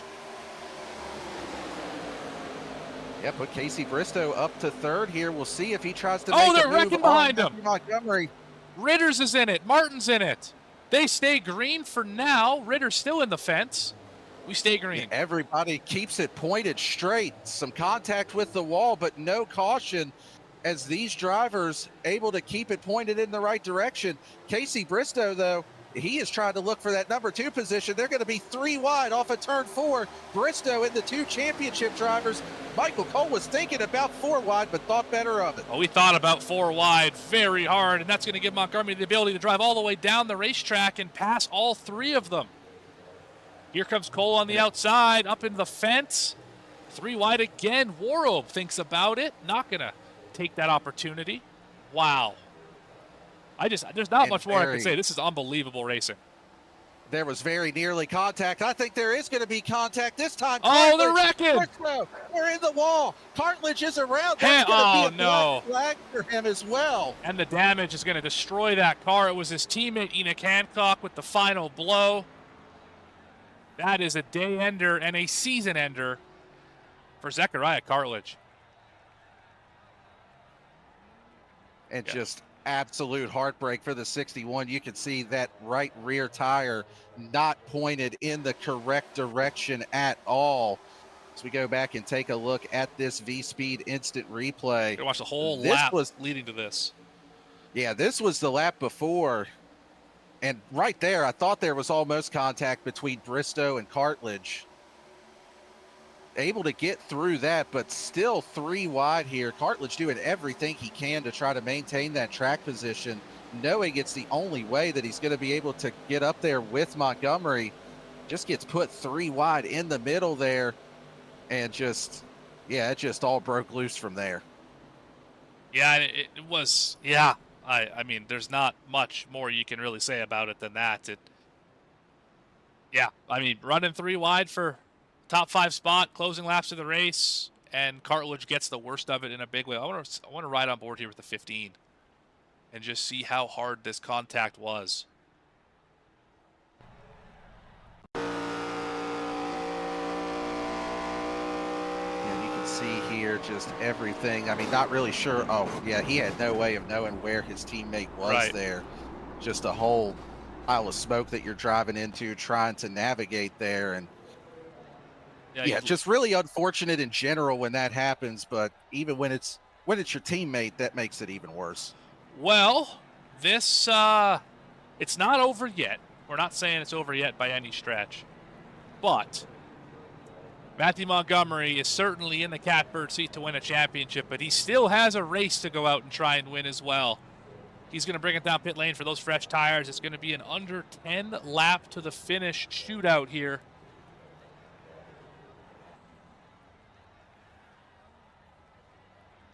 Cofield, Worob, Green, Bridges stay out, as well as Andy Berry. First driver off pit road is going to be Derek Sluttle in the 10. Yeah, Matthew Montgomery choosing to come down and pit here. Yeah, really curious that he didn't decide to just keep the track position here, but he'll restart inside the top 10 as Casey Bristow ahead of him in that 9th position, currently showing a black flag. Can only imagine that is for incident points at this stage of the race that he has that black. I would have to agree. It came up right after the caution, so I'm thinking that's what it was. Obviously, he got the probably the loss of control, the 2X, as well as the contact in the 4X for his role in that incident. So, wow, there's just so much happening here in this one. Montgomery back to 9th now. Cartledge is in 16th and falling through the field. I think without the green-white checkers, the lowest he can fall would be to 20th. He will not fall to Jameel Gills, who is on the pit lane. So as long as Montgomery finishes the race, he should be your Season 1 champion. Should be. Still, and still, the possibility of more calamity, still the possibility. We don't know what Matthew Montgomery's incident count is currently sitting at. True, very true. That he may end up with some sort of drive-through penalty or something to that effect. Right. So still quite a few variables here, even with where we're at this current juncture. With under 10 to go, yeah, it's yeah, this is crazy. Crazy race we've had here. Let's do a recap. That was a great time. 11 cautions and 13 lead changes here in Las Vegas. It has been a busy day. A busy day for race control. Tracked up 104. It's been greasy out here. We've seen some great driving, and we have seen some questionable incidents, and a little bit of everything in between here in the desert. But hopefully the last restart of the day, Cofield and Worob on the front row. Sam Bridges with a career effort alongside Jared Green, Andy Berry in 5th, and Derek Sluttle rounds out row number 3. Who's going to win here in Las Vegas? Field in the restart zone. Mark Cofield gets a really nice jump here, able to clear for the lead, utilizing that top groove there. Sean Worob able to clear up for 2nd. They are side by side for position. Behind that, though, Jared Green able to clear up to 3rd, but it's Bridges and Sluttle side by side for 4th. So far, so good for Mark Cofield, as the battle is back for the 5th position. The 10 and the 02. As Bristow makes his pit stop. Oh, that's not where we want to be. Makes his pit stop for that that drive-through incident.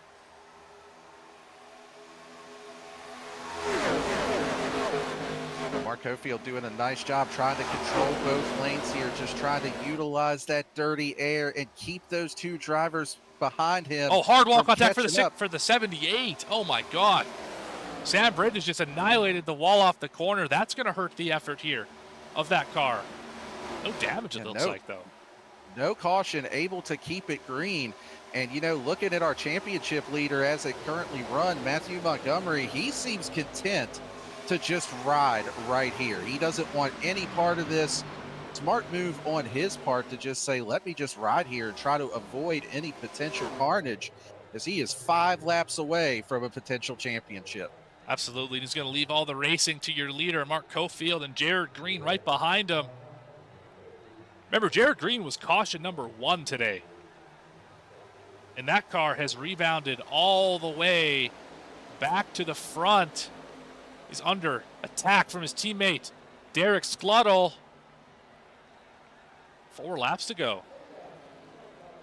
Just 4 laps left in this season. Mark Hofield was another driver that we saw with the front end missing off of his car. There's a lot of bobbing and weaving going on back here. That's Derek Scluttle trying to hang on to that number 3 position. With a pretty big block there down the straightaway, but it is pay window time here in the late going. He's currently going to hang on to that number 3 spot, closing in on Jared Green for second. Absolutely. And Carlos is back on the racetrack, by the way. He's not out of the race. Currently running 15th position. But it's going to be 2 laps to go at the start finish to determine the race winner as well as your season 1 champion. Mark Hofield in that 97, trying to complete the recovery drive and trying to finish off this season with a win. You carry a little bit of momentum into the next one. Just a lap and a half away at this point. The battle is also on for second between Scluttle and Jared Green. That's going to help that 97 car try to scoot away just a little bit here. They're going to be side by side coming to the line. White flag is in the air. White flag is out. It's one more time around in this season. One more time around for Mark Hofield. And one more time around for Matthew Montgomery to potentially be this season's champion. Down the backstretch for the final time today. Going to climb the banking of turn number 3. 97 will steer that car to the middle of the racetrack. Exit turn 4 safely. And he's going to win here in the finale in Las Vegas. Mark Hofield started first, finished first, but what an eventful night for him. Tail of the tape going to be a little bit different than what the box score might show on that one. And coming home in P number 8 is Matthew Montgomery. We'll get the official word on your championship results after we do the results here for the race, as well as some of our commercials that we're going to see here in just a few minutes. But we're going to watch Mark Hofield burn it down, because there is no doubt that the 97 won the race here in Las Vegas. Congratulations to him on his second win of the season. Yeah, really nice job working his way back up through the field. As you can see him burning it down there on the front straightaway. Yeah, started on pole. Did not lead the first lap, but he led the one that mattered, the last one. Put together some good laps throughout the race as well. Fast lap of the day, I believe, goes to Sean. Who is it here? Could be Mark Hofield, actually. I believe Mark Hofield did Casey Bristow. come back with that. I think it was Casey Bristow, Philip Martin, somewhere in there. So it was not one of our championship drivers who got that fast lap. But we're going to take a step aside here for everyone at the National Sim Racing League Association, especially Diesel Laptops for being with us all season long. We'll be back after a word from our sponsors. Come back with our results, interviews with your top 3, and hopefully a word of who the champion this season will be. See you in a bit.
Racing isn't easy, but experiencing it is. iRacing puts you in the driver's seat with the industry's leading sim racing game. Drive on laser scan replicas of the greatest racing circuits from around the world. Go head-to-head against other drivers chosen by skill-based matchmaking to ensure competitive racing at every level. Compete across all your favorite series. In officially licensed cars, engineered to deliver the most accurate driving experience possible.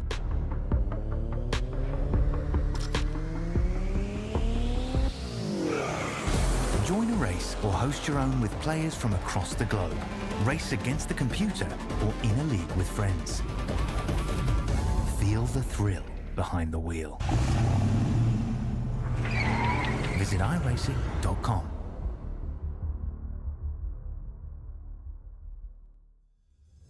Back here on VSPEED for the results of what was certainly an eventful race here in Las Vegas. 11 cautions and 13 lead changes is what it looked like. Mark Cofield brings home the win from the first starting position. It looks like it was all easy for the 97 from the box score, but it certainly was not. He'll get the win here in the finale, his second win of the season. Derek Sluttle, after a great effort, finishes in second. Jared Green rounds out your top three. We'll chat with those three drivers in just a moment.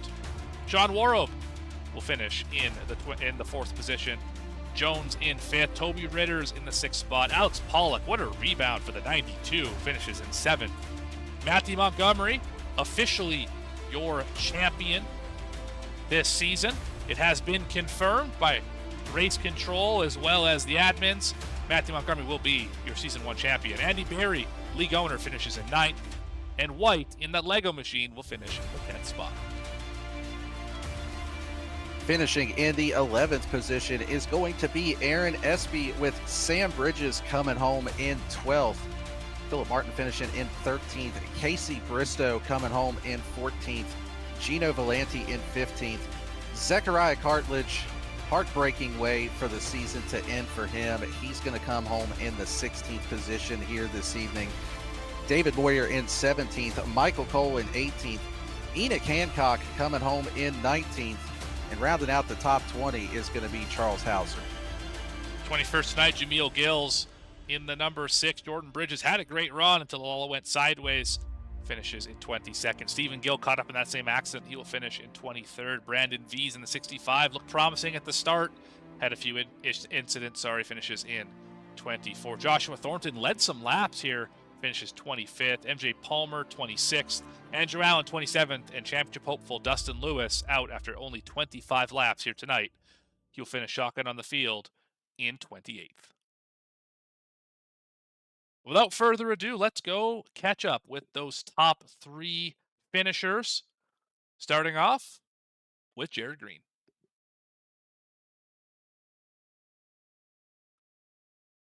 Jared Green, it's Morgan and Daniel up in the VSPEED booth. You got a copy?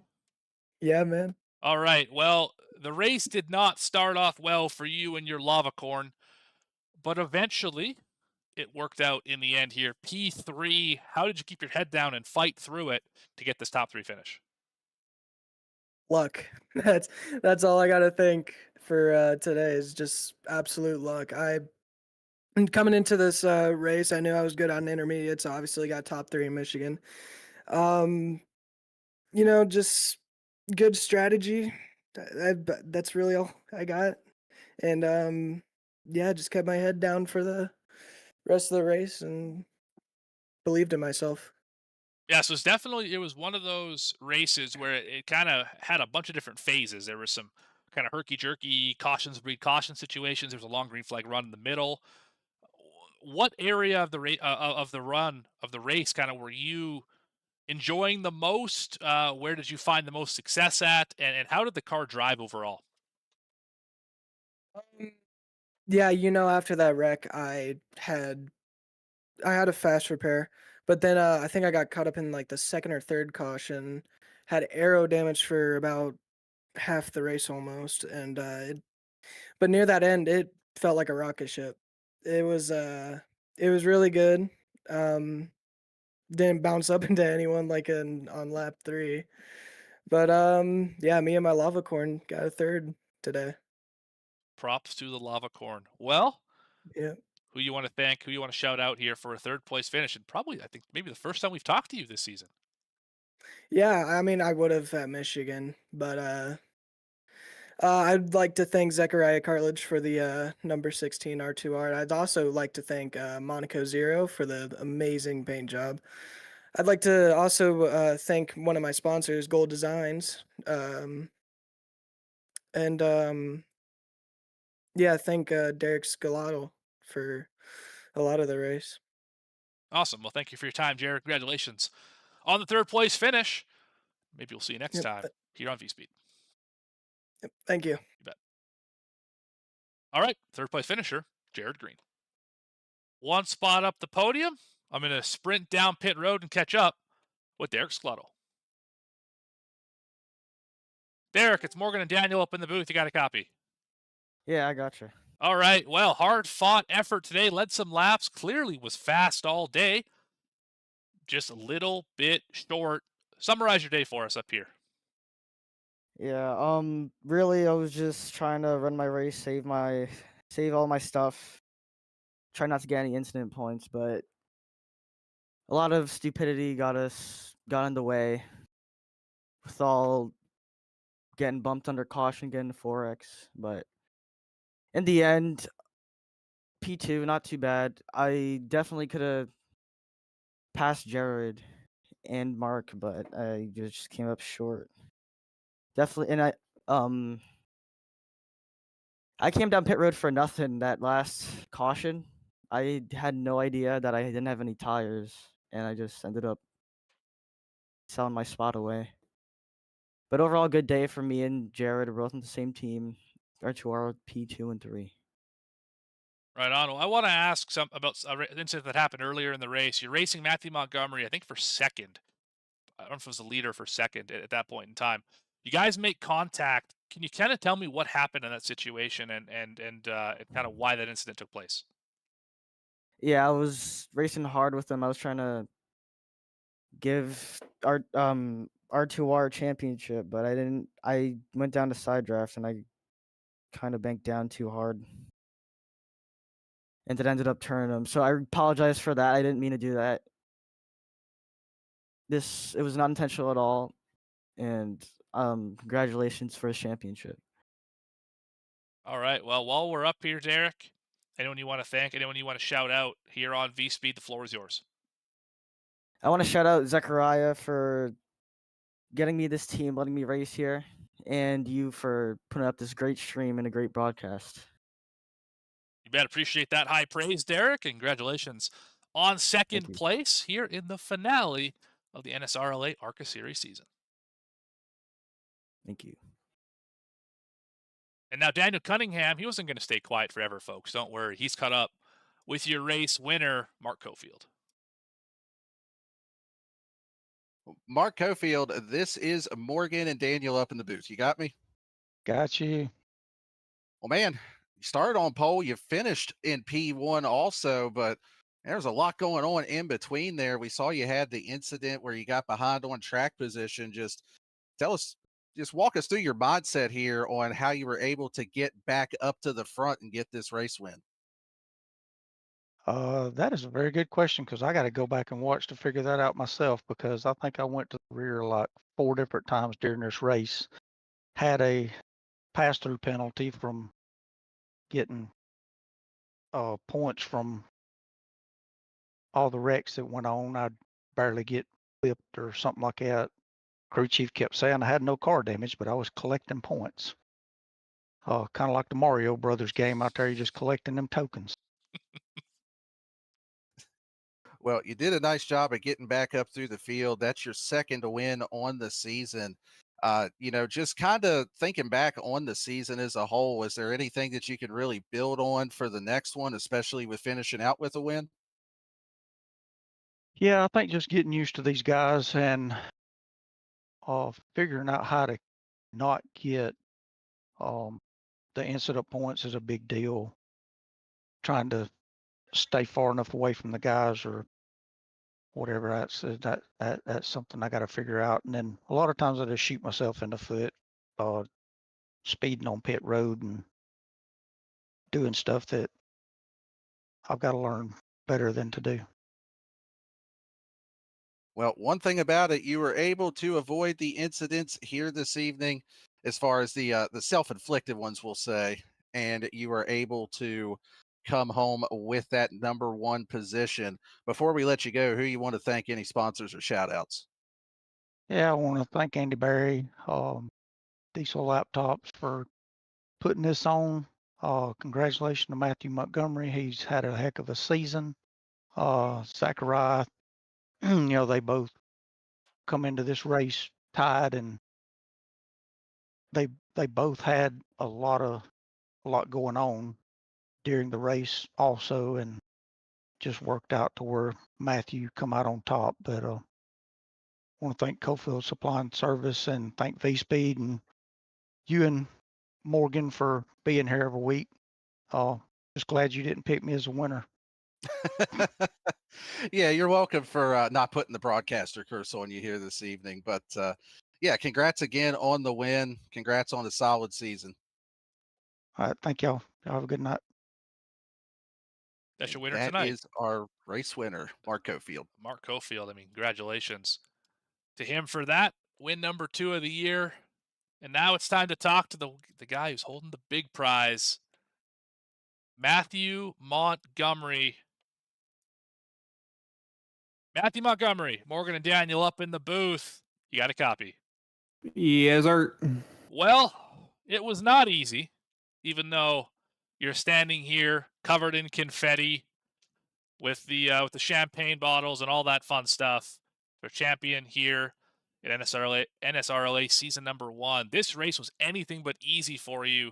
Could you kind of just walk me through your day here today? Uh, yeah, I mean, I was hoping it was going to be a lot smoother. All the early cautions caused just it threw a wrench in any kind of strategy that you could have tried to plan or try to run by. And obviously, you're limited on tire sets, so you want to save those because, when I was practicing, I thought it was going to be a night race, and I thought the track was going to be loose, and it winds up being a day race, and the track is extremely tight. And so the little bit of work that I got in, I was working with John Freeman, and he worked me through some things. I was feeling really confident, and then the track was completely different. And then, I still felt okay. I mean, I was running up front, had clean air, but just all the cautions took any kind of strat out the window. I would have loved for it to get to that first green flag pit stop and then obviously get spread out. But I mean, really, I don't know what happened with the 10. I doubt it was intentional, but I mean, I went back and looked at it, and it's like a lane and a half that he came down and got my quarter panel, and I did not appreciate that at all. But thankfully, I was able to rally back, push to go from 2 laps down to 1 lap down, get the wave around, and then just be real patient to get back towards a decent position. And then I got back to the front, had the lead, and then it was just, again, with multiple cautions, tire strat got mixed up again, and it was chaos. But these things aren't supposed to be easy. Glad I hate the way it went, but I'm obviously happy with the result. So, but yeah, no, it was tough. Yeah, 4 wins this year. Hoping to make it number 5 today, wasn't quite able to do so. I mean, was there a point in the race where you were counting points? Were you trying to be like, okay, I got this many bonus points. He led a lap, so he's got 1, but incident points are an issue. Like, was that ever a concern for you, or is it always just finish as high as you can and it'll fall where it falls after the race? Yeah, I mean, you could sit and you can try to calculate those things, but I mean, my goal was just to get to the front because I thought I had a car that was good enough to win, and that was the plan. I didn't want to leave it up to points or anything like that. I just wanted to go and take the win if I could. Like I said, I thought I had the speed to do that, but obviously strategy changed, getting wrecked changed, and so I mean, there towards the end, you're counting points a little bit. I mean, I got caught up in stuff. Zechariah got caught up in stuff. I think the 33 even got caught up in some stuff. I know he was technically, like, mathematically had a shot at it, but yeah, I mean, it's one of those things where it's hard to sit back and think of those things. You just kind of have to focus on what's in front of you, and I mean, like I said, during cautions, obviously, I was looking around trying to figure out where people were and figure out what I had to do. And I know, like I said, it was tough to really figure out what you needed to do because of how chaotic it was, I guess. But especially dealing with traffic and going through all that, and you just constantly having to keep your head on a swivel and watch out for wrecks or dealing, like I said, lap traffic and everything. So yeah, it was wild. Well, through the chaos, you emerge victorious as the season 1 champion. Who do you want to thank? Who do you want to shout out for what was a great season for you? A season full of feast and famine, but you end up feasting at the end of it. Yeah, man. I obviously shout out, VSPEED. You guys have done a great job all year. And so hopefully y'all stick around. I think, like I said, just going back and looking at these things, even when we look like a bunch of fools, y'all make it look, y'all still make it look great. So I appreciate you guys. Shout out to, Andy for putting this thing on. I mean, for it being the first season, I thought it turned out really well. I mean, still a lot of improvements to make, but I think those will come. I think the group will continue to grow, the league will continue to grow, and I think it'll be just that much better, year after year. As far as sponsors go, huge shout out to West Texas Pepper Traders. Was glad to get that little throwback Days of Thunder thing going this afternoon or tonight or whatever you want to call it. Was really happy with how that turned out. And huge shout out to 45 Inc. as well, tattoo shop down in Houston. As far as personnel, obviously Team Apollo, Sam, Jordan, Jamil, and then John for stepping in to help me out this week. Huge shout out to those guys. They're my boys. Love getting to just hang with them, race with them, play games with them. Like I said, they're they're the boys. Obviously, say this every week, but shout out to my wife for putting up with me turning in virtual circles. So Morgan, you're amazing. Obviously, love you. And then shout out JCR, and I'm sure I'm missing some people, but like I said, just it was great all around, and glad to finally get one here. Awesome. Well, final question for you. What can we expect out of Matthew Montgomery in the future? Will we see you back in NSRLA, or where is this iRacing journey going to take you? I'm not really sure. I know coming up on Friday nights, I'll be racing in the NSRLA Cups truck series. So we're coming up on that. We just had our qualifying for Daytona this past Friday. We got the duels coming up this week, but yeah, Friday nights on the NASRA 360 network, I'll be running there. This is like my third season in that one. Still haven't won a race yet, so I'm hoping to turn that around this year. And then as far as the NSRLA side, definitely we'll be kind of helping out behind the scenes on the ARCA side. And then I know Andy's got some stuff cooking that we're gonna work. I'm just gonna kind of be just there to help if he needs me, and kind of see what goes from there. But outside of that, like I said, no huge plans. Unfortunately, still got to work a 9 to 5. I don't have Hendrick Motorsports hit me up or nothing, but like I said, it's still fun to get to do this. Awesome. Well, Matthew, congratulations sincerely on the Season 1 championship in the NSRLA ARCA Series. And we'll see you next time here on VSPEED. Yes, sir. Appreciate it. You bet. That's your champion, Matthew Montgomery. And now, Daniel, we have one more interview. This is a special treat that I always do for the finale of the season.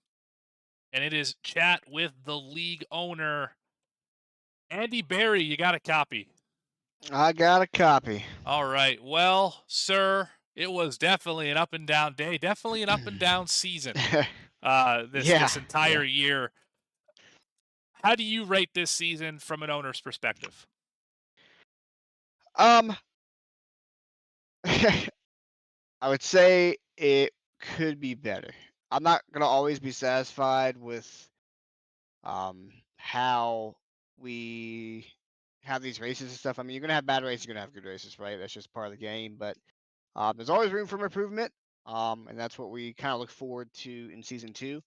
We're already in development for that and getting sponsors and stuff like that. So I think it was okay, but I believe it could be better, and just overall. Awesome. Well, you kind of led right into my next question, and that's what's next for NSRLA. I know you've got some other stuff that maybe the people of YouTube and VSpeed don't maybe know about unless you're in the server. So why don't you kind of tell us some plans you guys got going on here in the next calendar year?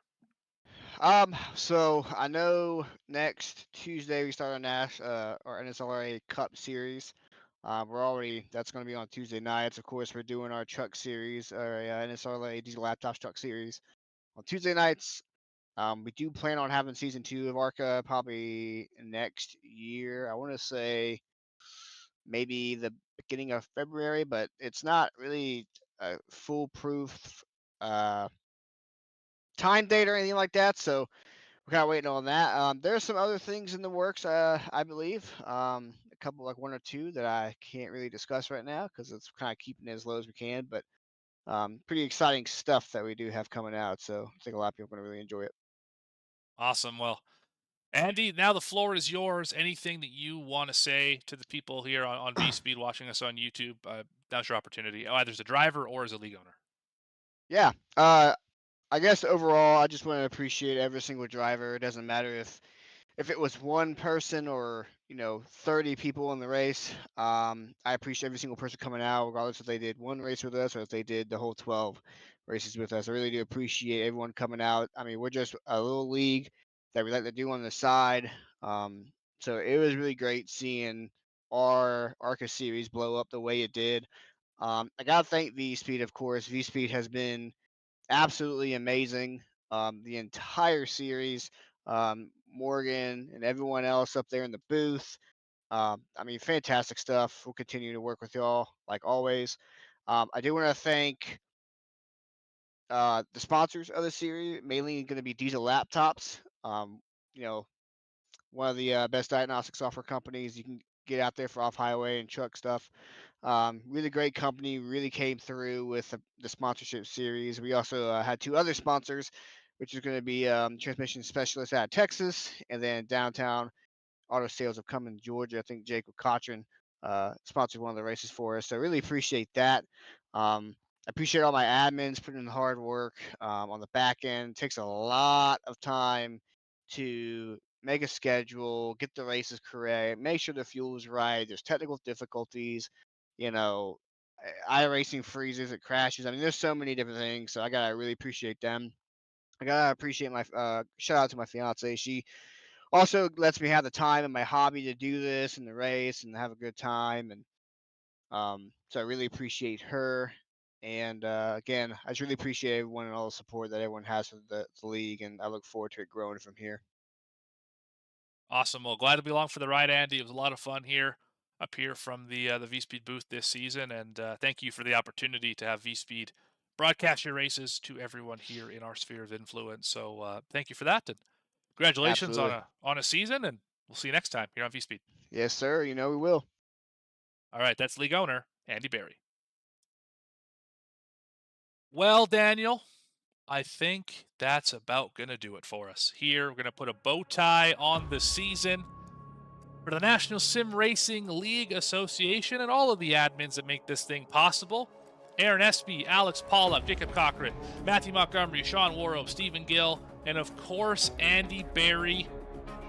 Probably missed somebody in that list as well. I think I got them all, actually. Got them all this time. Nice. Anyway, got to thank them immensely for the opportunity. Brett Rinn as well for Ace Control to bring this series to the fine people of VSPEED here on YouTube. It has been a lot of fun all year long. Big shout out to the sponsors that Andy Berry mentioned, Diesel Laptops, A+ Transmissions, as well as Downtown Auto Sales. And for everybody at VSPEED who makes this thing possible, all of our affiliates and sponsors, you can check them out in the description below if you haven't already. Right after you're done liking the video, subscribing to the channel, and hit the notification icon so you don't miss any of our future races that we have across all the series here on VSPEED. Got to thank the co-owners of VSPEED, Bradley Cooper, Eddie Smith, Adam Baker, all the other commentators and producers, including Logan Threlkeld, Lucas Lyons, and of course, my color commentator here tonight, Daniel Cunningham, and for most of the season, shared the seat with me here in this series. It's been a fun one all year long. Daniel, do you have any final parting words for us? Yeah, just appreciate the opportunity here, Morgan. Appreciate you giving me the chance to come up here and call these races with you. It's been a lot of fun getting to work with you. It's been fun getting to see how this season has played out. And, it's really cool to see that you don't need a playoff to make for an exciting season. I'm just going to leave that right where it's at. The full season points doing a great job, giving us a fantastic championship battle as well. So And just appreciate Andy Berry, all the league admins, the work that they put in, the sponsors just that make all of this possible. Awesome. Well, for everyone at VSPEED, Daniel Cunningham, cameras from Dougie Beard, thank you all. Good night. I've been Morgan Cook. See you next time, right here on VSPEED.